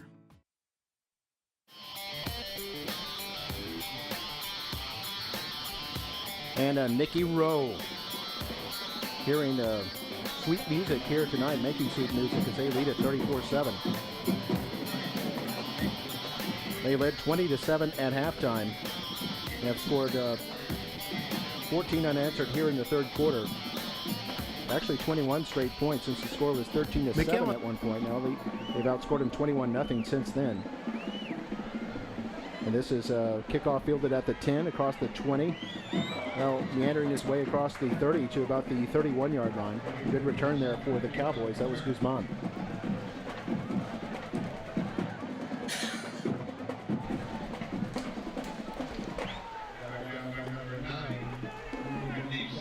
Ruben Signs on the tackle. Scoring drive for Nikki Rowe, 48 yards in 4 plays. Took only a minute and a half off the clock. A 28-yard run by Ramirez. His second touchdown of the night. He had a 29-yard run and a 28-yard run. Both going for touchdowns. We're in the last 2 minutes of the third quarter. And the quarterback in there is senior Ramiro Martinez. And Martinez is going to keep it himself and get up to about the 33. It looks like it'll be a gain of 2. I do want to note, Mark, that Jonas Ortiz, his dad, is a football coach, I believe, at La Grulla, Gatorland. Home of the Gators. I'm sure they talk a lot about football at home. Mm-hmm. I noticed at the beginning, at that pregame, you had Maddie Kaufman. She graduated already from Stephen F. Austin. Yep, and she's now a teacher teaching freshman English here in McAllen ISD. And here's a big run here by Ramiro Martinez. And this is first down and more, all the way up to the quarter 49-yard line. A gain of 16 yards on the play. And in fact, I don't Maddie forget. Kaufman, some people might remember her brother, Matthew Kaufman, who's a quarterback for the Memorial Mustangs. And Maddie Kaufman, a track star herself, and went on a scholarship in track to Stephen F. Austin. And Maddie Kaufman's mother, Mrs. Monica Kaufman, is the principal at Nikki Rowe High School. And her father is a head coach at PSJ North, Raiderland. There's a handoff, goes into a wall. No gain there on first down. It's always good when you have your former students that come back to our district to show that they're doing well. You see Guzman on that last carry for no gain. Second down and 10. Porter at the own 49-yard line. And they might get this play off before the end of the quarter. Ramiro Martinez calls out the signals, and the play snap goes over his head. He picks up the football. There's a flag down. Martinez kneels on the football, and we'll see what this flag is about as you heard the horn sounding the end of the third quarter.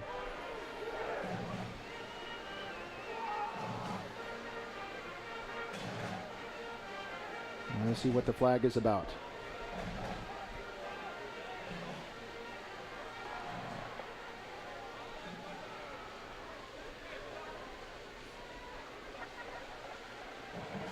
Nikki Rowe on top, 34-7. Here in the end of the third quarter. They're offside on the defense. Still second. In the third quarter due to the flag. It was a little bit broken up, but I think it was a 5-yard penalty against Nikki Rowe. That'll move it to the Rowe 46-yard line. And I think they're going to get an untimed down here.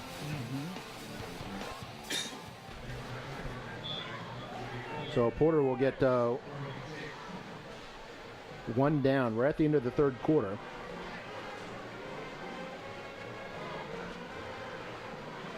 They always say the half can't end on a defensive penalty. I guess a quarter can't end that way either. So Martinez going to throw, going to go long, and it's a little bit short. It's picked off at the 30-yard line. And back and running across the 50. Now racing down the right sideline. Cuts inside at the would-be tackler. Now at the 20 and outraces the last man for the touchdown. A magnificent interception return of 70 yards by Ethan Ruiz. And how's that to cap the end of the quarter? You know, back-to-back quarters where there's a touchdown by the Warriors. You know, right before half, they had that big 42-yard completion. But there is a flag on the play. Oh, I didn't see the flag. Ethan Ruiz, a great 70-yard return there for the touchdown.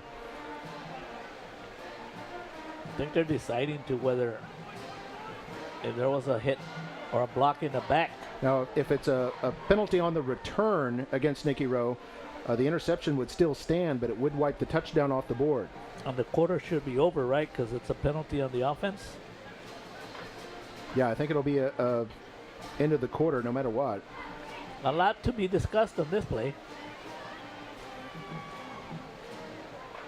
And it's one of those things they want to determine, did the flag occur before or after the interception?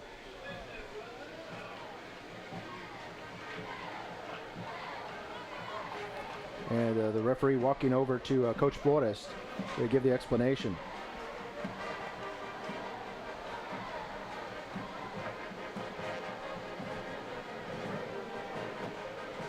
And I think it is coming back.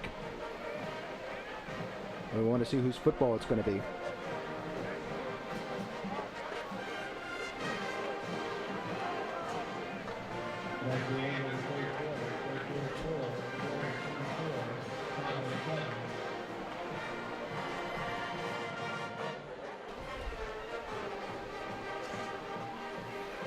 Okay, still no signal yet from the officials. They went over and talked to Coach Robert Flores. Now the referee is going all the way to the opposite end to talk to Coach Uresti from Porter. Of course, the score is still 34-7, which means the touchdown doesn't look like it's going to count. So we'll see what the penalty is about. Probably some kind of hit in the back.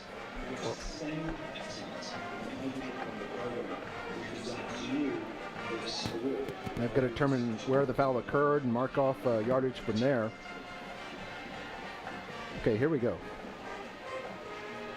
During the return, we had a legal block in the back against the return team.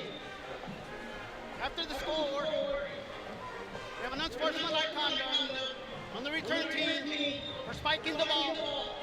That's a 15-yard penalty. The first down, Nikki Rowe. Well, how about that, Mark? So one penalty wipes out the touchdown, and then you have an unsportsmanlike conduct, which moves it further back. And that pretty much wipes out what a great interception and interception return as we take a look at the replay by Ethan Reese. Check out the speed by Ethan. And look at the moves. There was a push in the back right there. Yeah, we saw the push in the back there. Definitely. Here's where he's going to spike the ball right here. You can't do that in high school football. Not too much of a Ethan's spike. not used to scoring a lot of touchdowns, so he doesn't know that. They should have asked him, hey, Ethan, do you know you're not supposed to? And here they're starting the fourth quarter already. This is Angel Rodriguez on the carry on 1st and 10 for Nikki Rowe, starting at their own the Porter 44-yard line. And a big run there for first down yardage by Angel Rodriguez. And expect some backups to be getting some playing time, Mark, because you never know when you need them. Another factor that has made it pretty rough here in the second half for the Cowboys, Mark, is they don't have depth. So at this time of the game, you're looking at a lot of these kids from Porter probably getting fatigued. Okay, a man goes in motion. And a handoff to him, and he's hit and upended right at the 30-yard line. And on that carry was Xavier Rivetto, junior wide receiver.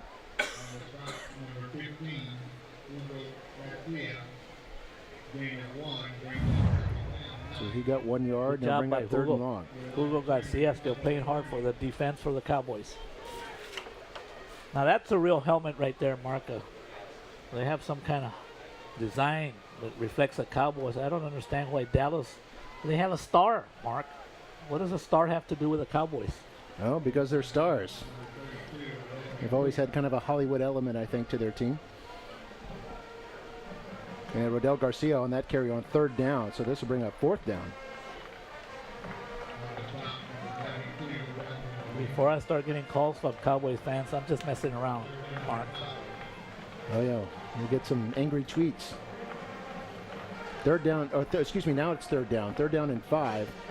And Ortiz going to roll out to his right side. And hits his man. It looks like Garcia over there. Or no, Angel Rodriguez it is. And a great pass route by Rodriguez, catching that, keeping his feet in bounds. And it's going to set him up. This might be a first and goal situation. I think that's the best pass of the night for Jonas Reese, rolling out to his right and throwing the ball on the move and putting it right where he needs to put it, Mark. That shows the potential of Jonas Ortiz.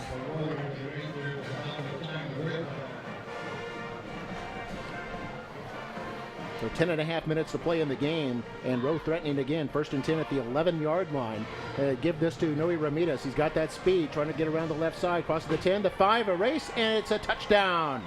Boy, it looked like they had the angle on him, but Ramirez, using that speed, and is able to beat him to the corner. No penalties. And no penalty flags on this one. And see, it's a touchdown for Nikki Rowe, and Noe Ramirez with his 3rd touchdown of the evening. He and Radel Garcia have 3 apiece, and Nikki Rowe leads this 40-7.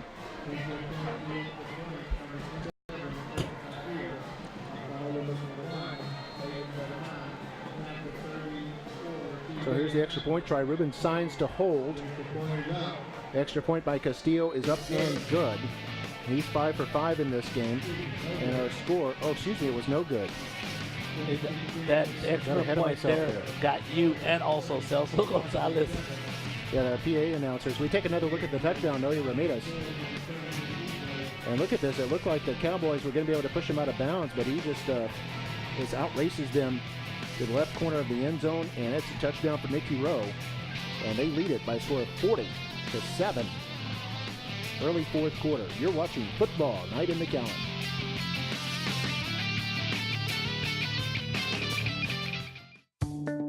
Your child is family.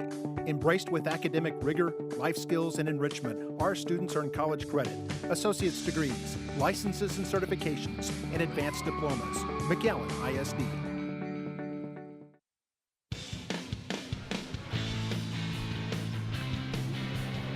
And you can see the tomahawk chop going here in the stands. Fans all excited with their team up 40-7. To be their biggest win of the year if it holds. They beat Edinburgh by 21 points. And they had a loss to Mercedes. And right now they're leading by 33 over Porter. Guzman back to receive the kickoff. And Castillo, number 27, will be kicking it off here in a moment.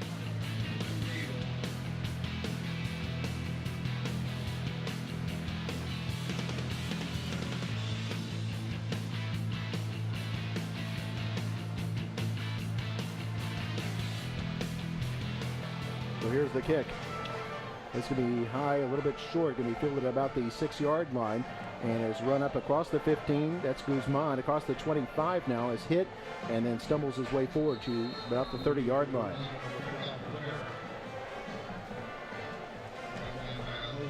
.10:07 to go here in the game. And let's see if Porter can engineer something here. Their lone score came on a 56-yard pass completion back in the 2nd quarter. So when is our next broadcast, Mark? It'll be tomorrow night. Tomorrow night. September 15th. It'll be McAllen Memorial, and it'll be their home opener. They started on the road this year in the first 2 games, and they're a perfect 2-0, and they'll be going up against the San Benito Greyhounds. Oh, okay. And it looks like, Mark, that's the number 1 and number 2 team in the Valley. And here's the quarterback, Ramiro Martinez, calling his own number. And for he's brought down after a short gain by Daniel Martinez. Daniel Martinez. I need to say his name several times. His dad will be excited.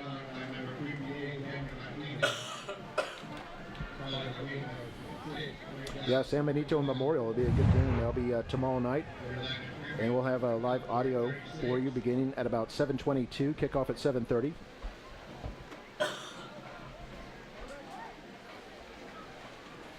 So here's 2nd down and 4 for the Porter Cowboys as they hand this off. And maybe a gain of 2 there. It's going to bring up 3rd down and short. Villalon with the carry.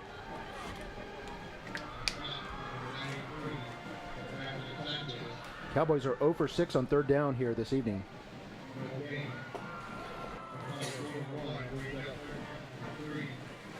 The clock under 9 minutes to play here in the ball game. Nikki Rowe, after tonight, has a week off before they open district play. September 29th against La Jolla Juarez Lincoln. And here's Martinez, going to run it right side, has room, blocked from Villalon. Has the first down and more, all the way up to about the 49-yard line.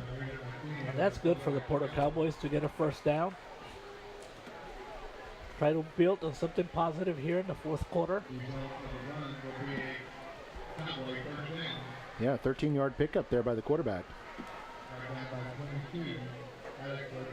Their first third down conversion.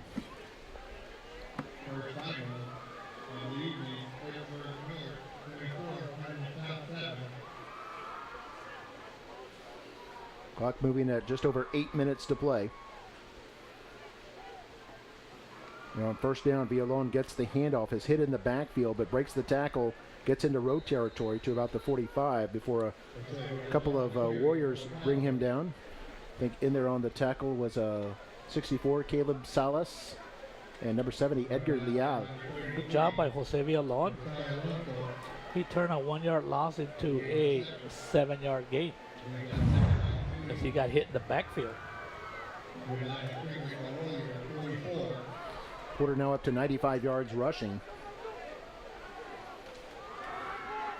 Facing second down and 3. And the quarterback is Garcia again, and they attempt a pass over into the left side, intended for Acosta, and it goes incomplete.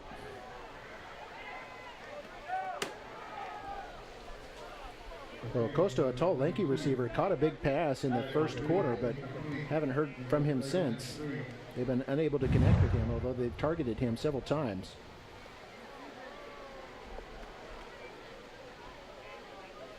And I think for Nikki Rowe, defending on the play, that was Alex Rodriguez. Martinez in motion, gets the handoff, going around the right side. Flag goes down as Martinez goes down to about the 40-yard line. A gain of about 4. On both sides of the field.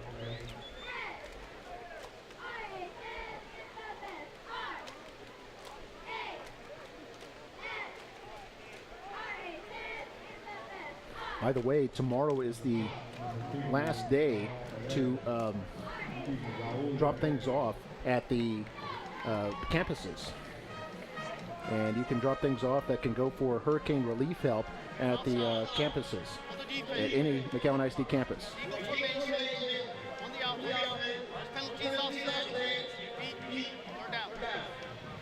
So you see the penalty call there.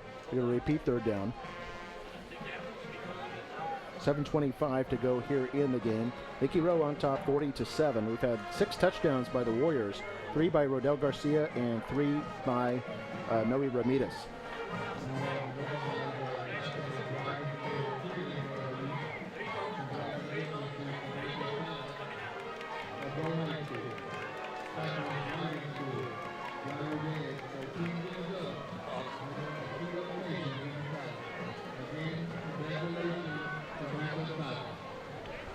Yeah, they're just congratulating the cheerleader of the week, Samantha Sada, co-captain for Nikki Rowe. They do a cheerleader of the week, they do a student of the week, and band students of the week here up on the scoreboard. And here, after the penalty, is a handoff. This is third down, third and short. It's going to be close. Yeah, Villalon is very close to a first down. I think he did get it, first down.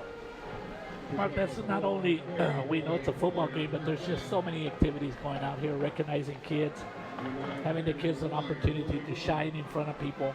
It's just a beautiful event.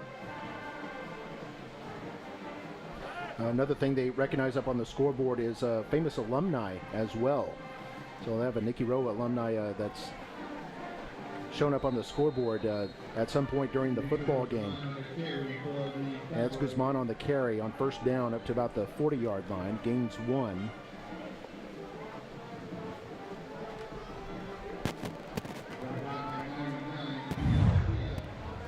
Take a look at the replay.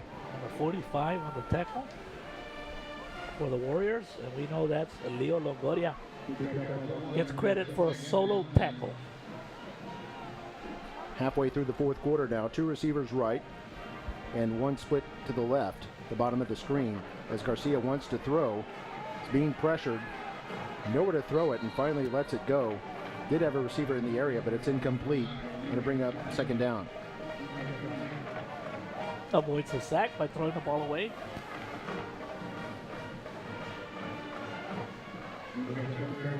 And that makes it third down, actually.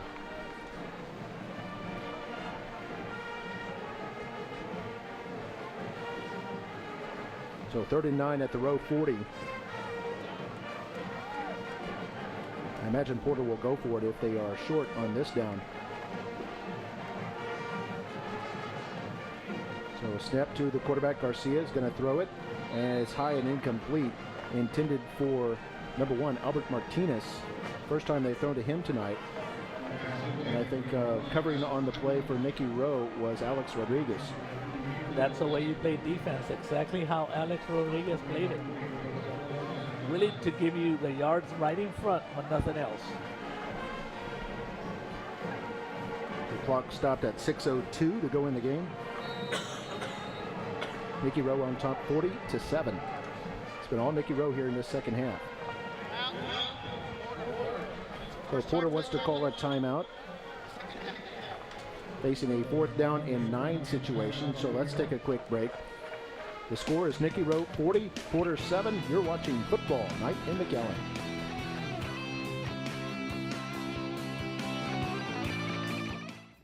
We love a good game, but here at Bogus, we don't believe in games and gimmicks when you're buying a new vehicle. Just real deals, friendly service, and fair prices.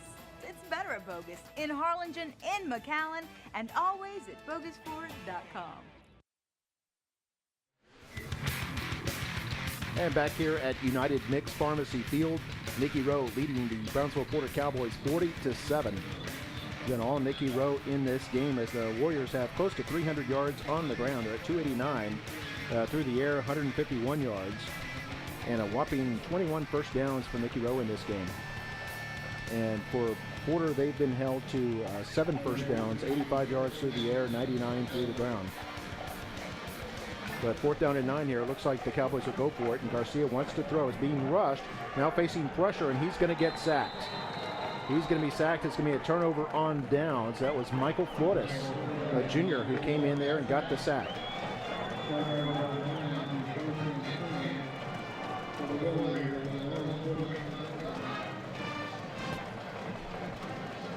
So Rowe will take over at their own 45 with 5:56 to go here in the football game.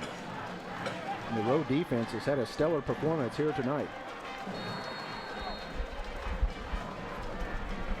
So Mark, we're at about the time of the game here that you to determine who your player of the game is going to be. And is it pretty obvious? Well, I've got 2 solid candidates here as we see the nice little run there by number 20, Adrian Reyes, his first carry tonight. And looks like that was enough for a first down. I would split it between Radel Garcia and Noe Ramirez, both with 3 touchdowns each. 3 touchdowns each. And yards? For Nikki Rowe, 299 yards. They did well. They've combined on it. Ramirez and Garcia, probably Garcia has a little more. Yeah, he's got a lot more carries. Going to go ahead and take a break while we've got a timeout on the field. 5:49 to play. Nikki Rowe on top. You're watching Football Night in McAllen. A community bank with all the conveniences you expect. A real bank app, online banking, e-alerts, mobile check deposits, and ATM deposits. Real Bank, your kind of bank, your kind of banker.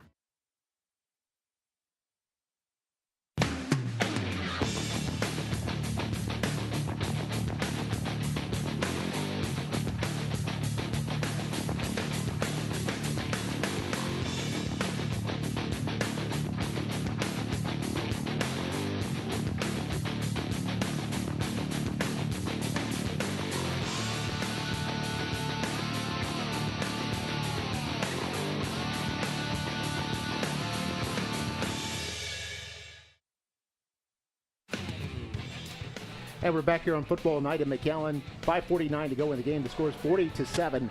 Nikki Rowe on top.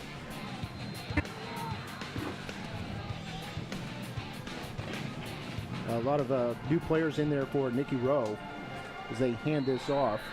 It looks like Rodriguez on the carry. Or Reyes, rather. Reyes with his second carry.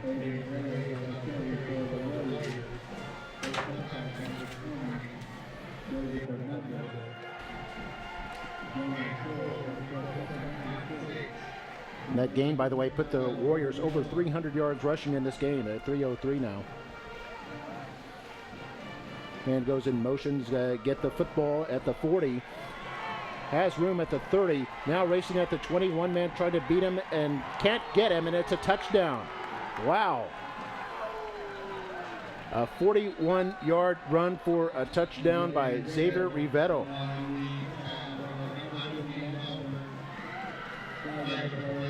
Oh, there is a flag down on the play, however. This might be coming back. And Rivetto is a great run anyway at 41 yards.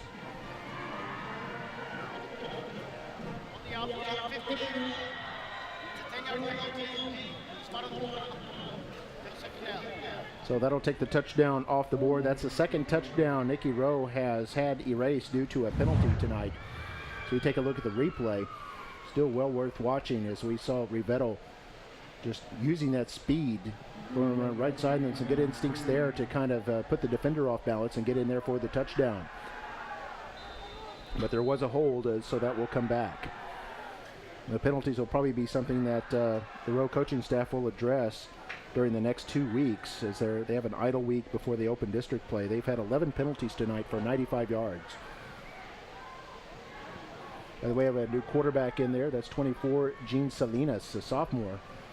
And he's going to hand this off. And it'll be a short game for 44, Hunter Wise. Hunter Wise is playing offense and defense here tonight. Clock is at 4.5 minutes to go. Rowe just trying to run out the clock here. And we have an official's timeout. So you see that replay. We're going to go ahead and take a quick break. Nikki Rowe leading by a score of 40-7. And we'll continue in a moment with football night in McAllen. Another sleepless night. How could you ever let go? How do you recognize the dirty face of gold behind that crooked line where you never knew you'd go? Headed for the open door. Tell me what you're waiting for.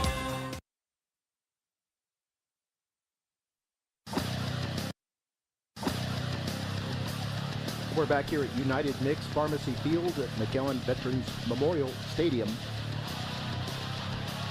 And we've got the scoreboard back there, you can see. Really electrified the atmosphere here at football games since they brought in that new scoreboard at the beginning of the 2016 season. They got the new turf out there as well. That was a part of a $5 million refurbishment to the stadium about 3 years ago.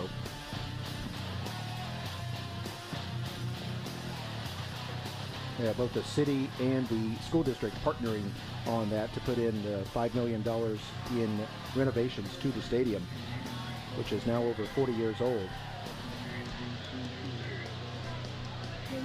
So Salinas in there at quarterback. 3rd down and 1 here for Nikki Rowe. And they're going to hand this off, but nothing doing there. It's going to be well short of the first down, and Porter's going to probably force a punt here. If Rowe does elect a punt, it'll be the first time tonight.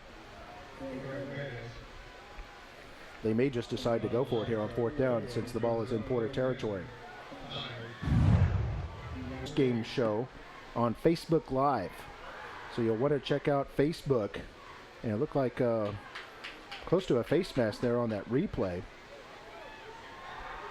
But nevertheless, the call stands, and Nikki Rowe going for it here on 4th and 5. But we'll have a post-game show with some interviews coming up on Facebook right after the game. Here's a run up to the 35-yard line. This is very close to a first down. We're going to see where they spot this.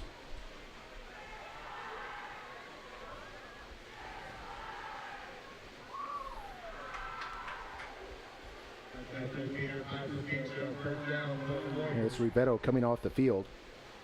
And it looks like it was enough for a first down, so they convert on fourth down. They'll be able to run more time off that clock with the clock moving now at 3:15 to go. So a terrific night for Jonas Ortiz. Passed for over 150 yards in this game. And Nikki Rowe putting 40 points up on the scoreboard. And now I think we've got a timeout called with 3:03 to go. Timeout. Nikki Rowe. That's the first charge timeout of the second half. Okay, we'll take a quick break as Nikki Rowe takes the first time out. You're watching Football Night in McAllen. One of the big advantages of having your child come to McAllen School District is they have a registered nurse at each and every campus. Our registered nurses are readily available for all our students, and our focus is on your child's success.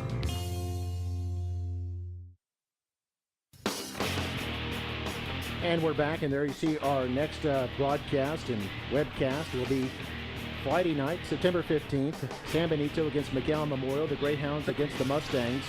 That'll be a 7:30 kickoff. Our pregame show will start about 7:22. We'll be on Facebook Live with some pregame coverage at 6 o'clock. As you see, this snap goes over the quarterback's head. The ball is still loose on the field and picked up, or they're going to say he was down by contact.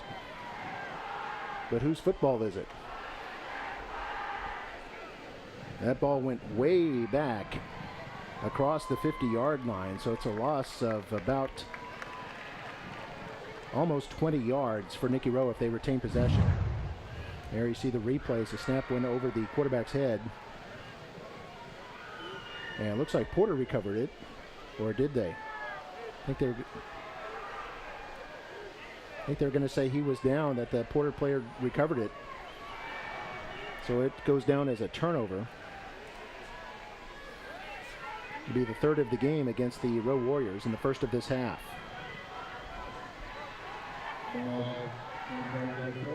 One of the Porter players was able to fall on it, even though the ball subsequently came out. Since he was on the ground, he was considered to already be down. A nice view of the McAllen skyline here on this Thursday night.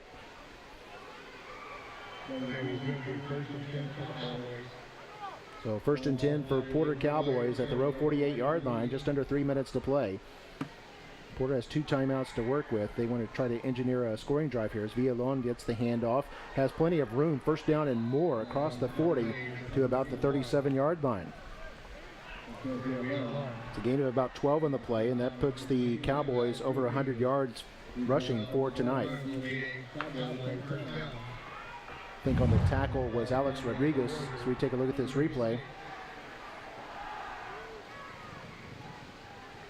A couple Warriors teaming up to bring him down. Eric Puente also in there.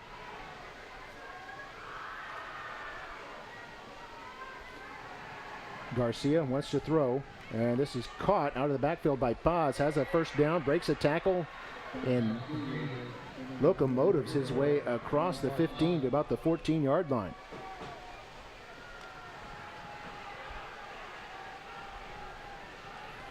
So another big play there by the Porter Cowboys.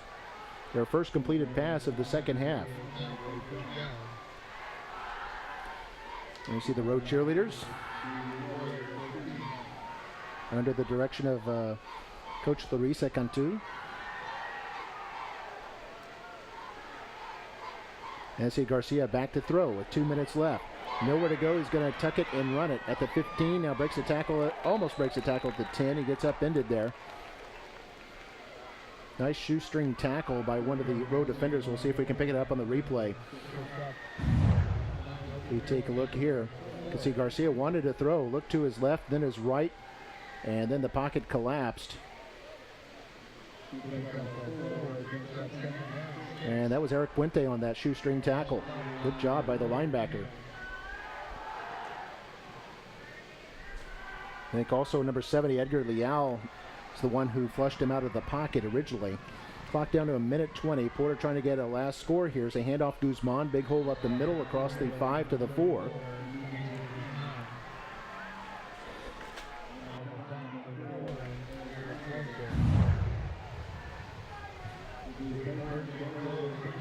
that's actually enough for a first down. It's going to be first and goal for the Cowboys. I know Rowe wants to hold them off the board here at the end of the game. You see the flag corps for Nikki Rowe. They're happy and excited. Their team is going to improve to 2-1 as they hand off. Guzman has a hole at the 5 and goes in after breaking a tackle for an apparent touchdown. There is a flag down. Clock stopped at 46 seconds left. And we'll see what this flag is about and whether or not Guzman has a touchdown.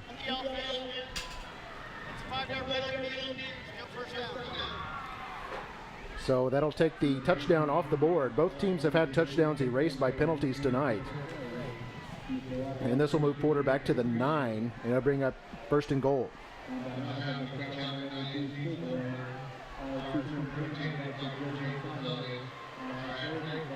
And now they start the clock again with 45 seconds to play. Porter just trying to get something they can build upon. Esther Ramirez, the offensive lineman on the right side, as they're going to run this to the left. This is Garcia, has some blocking, has a convoy there, and goes in for the touchdown. So Kevin Garcia, the freshman quarterback, scores for the Porter Cowboys, and they have 13 points on the board with 27 seconds left to play. So a little bit of something there to sing about for Porter. And it looks like they're lined up to go for 2. It's sort of kind of a swinging gate. Now they're going to go into a kicking formation. Extra point try will be by Isaac Acevedo with Martinez holding. And Acevedo's extra point is good. So with 27 seconds left, the score, Nikki Rowe 40, Brownsville Porter 14. We'll take a break. You're watching Football Night in McAllen.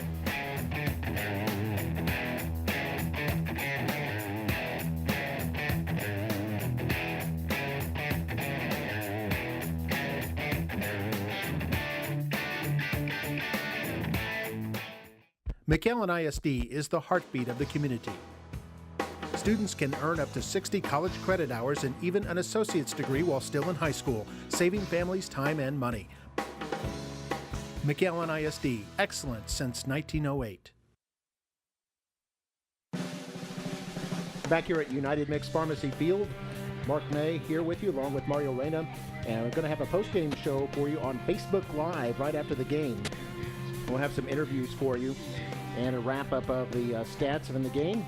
As Nikki Rowe on their way to a victory here, they're going to be 2-1 in non-district play as they head to district play. Open up with La Jolla Juarez Lincoln, a team that's been in the playoffs the last couple of years. That'll be their district opener on September 29th here at this stadium.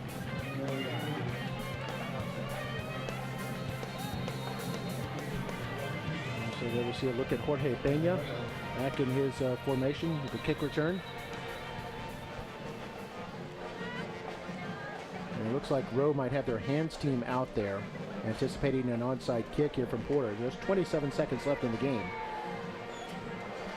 And Rowe is up 40-14. And the kick is kind of a squib kick. And it's going to bounce all the way down to the 20. Now muffed at the 15, but picked up by Rowe across the 20, running back across the 25. And to get to about the 26-yard line. Short return there by Ethan Ruiz. And I think Nikki Rowe will just need to snap it one time. This game should be in the books. Next broadcast you saw was going to be the Memorial Mustangs in their home opener against the San Benito Greyhounds. Mustangs are 2-0 on the season. There'll be a battle between the number 1 and number 2 ranked teams here in the Rio Grande Valley.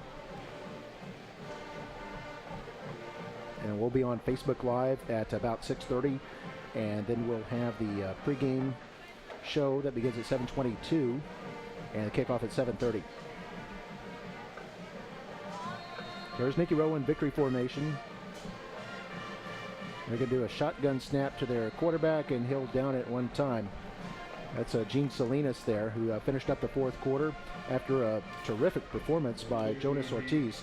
And that's the last play of the game. Our final score, Nikki Rowe 40, Brownsville Porter 14. Nikki Rowe improves to 2-1, and Porter slips to 0-3. Hope you enjoyed it. For Mario Reyna, I'm Mark May, the rest of our MITV crew and our KMAC co-op students. I appreciate all their help in helping bring this presentation to you here tonight. And our final score, Nikki Rowe 40 and Porter 14. We'll have a post-game wrap-up coming up on Facebook Live in just a few minutes. Good night.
Mic check.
And here we are at United Mixed Pharmacy Field at McAllen Veterans Memorial Stadium. I'm Mark May.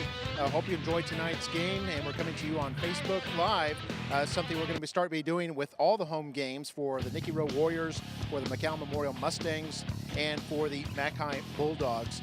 And a brilliant game tonight for Nikki Rowe as they win by a score of 40-14 over the Porter Cowboys. The Rowe Warriors winning their second game out of 3 tries, so they're 2-1. Porter falls to 0-3. And Nikki Rowe with 6 touchdowns tonight, 3 touchdowns by Radel Garcia, 3 touchdowns by Noe Ramirez as they come out on top by a score of 40-14. Porter did have a 56-yard scoring pass in the second quarter to pass, and then they had their quarterback Garcia carried it over from about 9 yards out in the late fourth quarter with about 30 seconds left in the game, and that was the difference there. As we take a look at some highlights now, this is from back in the first half, and there you can see a nice little run there. That looks like Ruben Sainz, or rather that's Ramirez, and Ramirez, number 6, carries it in for the touchdown. And he had some great runs here tonight using that speed. Here's the touchdown in the second quarter by the Porter Cowboys, and that's Mark Bass with the 56-yard catch there. And he went in, and that was back in the second quarter. We'll be joined by Coach Robert Flores in just a moment. So you see the rest of these highlights here. A great win for Nikki Rowe. And there's a touchdown there by Radel Garcia. That was the last play of the first half. Terrific call there. And then a touchdown there. And we've got Coach Robert Flores with us now. And Coach Flores, you see the highlights here and everything like that. Tell us some of the things that were working for you guys here tonight. Well, you know, our senior leadership, our 2 seniors, Adrian Bedal, number 1, and Radel Garcia, you know, just kind of made sure that our offense was running smoothly. We were able to get the ball to them. And our quarterback, Jonas, which is his first start as a sophomore, did a good job controlling the tempo of the game. Yeah, he seemed to have a lot of poise out there because I saw him like stepping up in the pocket. He was wasn't quite able to connect on some of the deep routes, but I know, you know, timing and chemistry needs to work out there. But still, it looked like he played a really solid game. Yeah, no, he did, and we all came together. We talked about it. You know, we had to make some adjustments, you know, just like any other game where they came out with a certain front that we had to look at. But the second half, we got on the board. We had made some adjustments, and we were able to execute. And talk about defensively, because I know Mercedes, I'm sure you weren't happy with the way things turned out there, but your defense really turned it up here tonight. Yeah, well, we're talking about the second half, and Mercedes was a very good team, but second half we only gave up 7 points, and so that's what we just got to make sure that we come out the gate quickly, and we're able to finish games. We can do those things as we get down the stretch. We have a very good chance in district. And final question before we talk to some of your players here. You've got 2 weeks now to get ready for district. What are some of the things you want to work on? Well, first of all, we need to get, these guys have worked extremely hard hurt, so we want to get some rest first and foremost, but we want to keep up with our conditioning, our weights, and then, of course, obviously preparation. Watch our opponent and then get ready for what is needed. Coach, best of luck and congratulations on the game tonight. Thank you very much, Mark. Thank you. Good job, Coach. In his second year, Coach Robert Flores, head coach of the Nikki Rowe Warriors. We're going to talk to some players now. We've got Adrian Bernal. How are you doing? And tell us a little bit about what was the game plan tonight with y'all's passing game? The game plan tonight was really pound it inside, and when we find stuff opening up in the outside, then we'll just pick it apart right there. We'll take the little reads that we're getting. And, I mean, the same thing going into every game. I mean, just find what's open, find the windows, and get the ball there. It seemed like y'all had a lot of short passes. Was that part of it? Hit the short pass and then hope to break something? Yeah, of course. We saw that the safety played it a little farther back this game, and the corners a little farther back. So we said, I mean, let's get the ball in open field and hope we make a play. All right, Adrian, and finally, you're a senior and everything. What are your thoughts as you head into district in 2 weeks? I think me and all the other seniors are very excited to go into district. I mean, we have a couple people out right now, but that's not slowing us down. We got to keep pushing, we got to keep working, and try to accomplish our goal, which is the district title. That's what we work for. Adrian, very much, and best of luck to you the rest of the season. And now we've got Noe Ramirez here. And Noe, you had a great touchdown run last week against Mercedes, and then tonight 3 touchdowns, 2 of them great runs in there. Tell us a little bit about what you remember from those touchdowns. I mean, I just remember my line. You gotta give props to the line. Line always their priority. You gotta block them, a big block. That's it. Straight touch it to the house. It seems like you have a lot of speed out there. Yes, sir. Track is everything. So track helps me a lot into this. Just putting in work. Yeah, yeah. I mean, just putting in work, guys. Every day. In practice, going hard all the time. Pushing these seniors that push me to the max, and just thanks to all of them that every time they push me, they like keep at it. It's senior year, man. I mean, it's my junior year, but thanks to all these seniors, I've become here. What do you call that play? They send you in motion, and then the quarterback just kind of flips it forward to you, just a foot, and then you go kind of on an end around. Well, it's a sweep in a way. So I just gotta read the defense. If my line's doing their job, I'm doing my job, looking for a hole. If I see that hole, just take it to the house. All right. Yeah. You did that 3 times tonight. So congratulations. Congratulations on the win. Best of luck to you the rest of the season. All right. Now, Radel Garcia, how are you, sir? And you're a senior running back. And tell us a little bit about how was the game plan a little bit different tonight? You had a different quarterback in there. What were some adjustments that you all made or some changes that you all made in preparation for tonight? I mean, we got a young quarterback coming up, Jonas Ortiz, and we just wanted to, for me to just ground him, pound the ball. Yeah, just give me the ball and then let everything open up, let the safeties come up and just hit them over the top. Now tell me about that great play at the end of the first half. There were 6 seconds left. Y'all are, I think, around the 49-yard line, and time for only one more play, kind of usually a desperation kind of situation. But you found a hole in that seam there and made a catch around the 20 and then sprinted to the end zone. Tell me what you remember from that play. I just remember I saw the safety move over, and that was the end of it. They're playing a cover 3. He was going to come for the skinny post, and I was just staring the seam. So he moved over to the middle because I know you had other receivers over there, I guess, trying to influence the defensive backs to open up the seam for you? Yes, sir. All right. And what are your thoughts now as you head into district in a couple of weeks? What are some things that you want to work on personally and as a team? Well, as a team, we're going to go 110% every practice, and we're just going to get ready. All right. Okay, well, Radel, thank you very much. Congratulations to you. Great win for you and the rest of the Nikki Rowe Warriors, and hope you enjoyed it tonight. 40-14 is the final score. And looking at some highlights there from the game, there are plenty of highlights here tonight.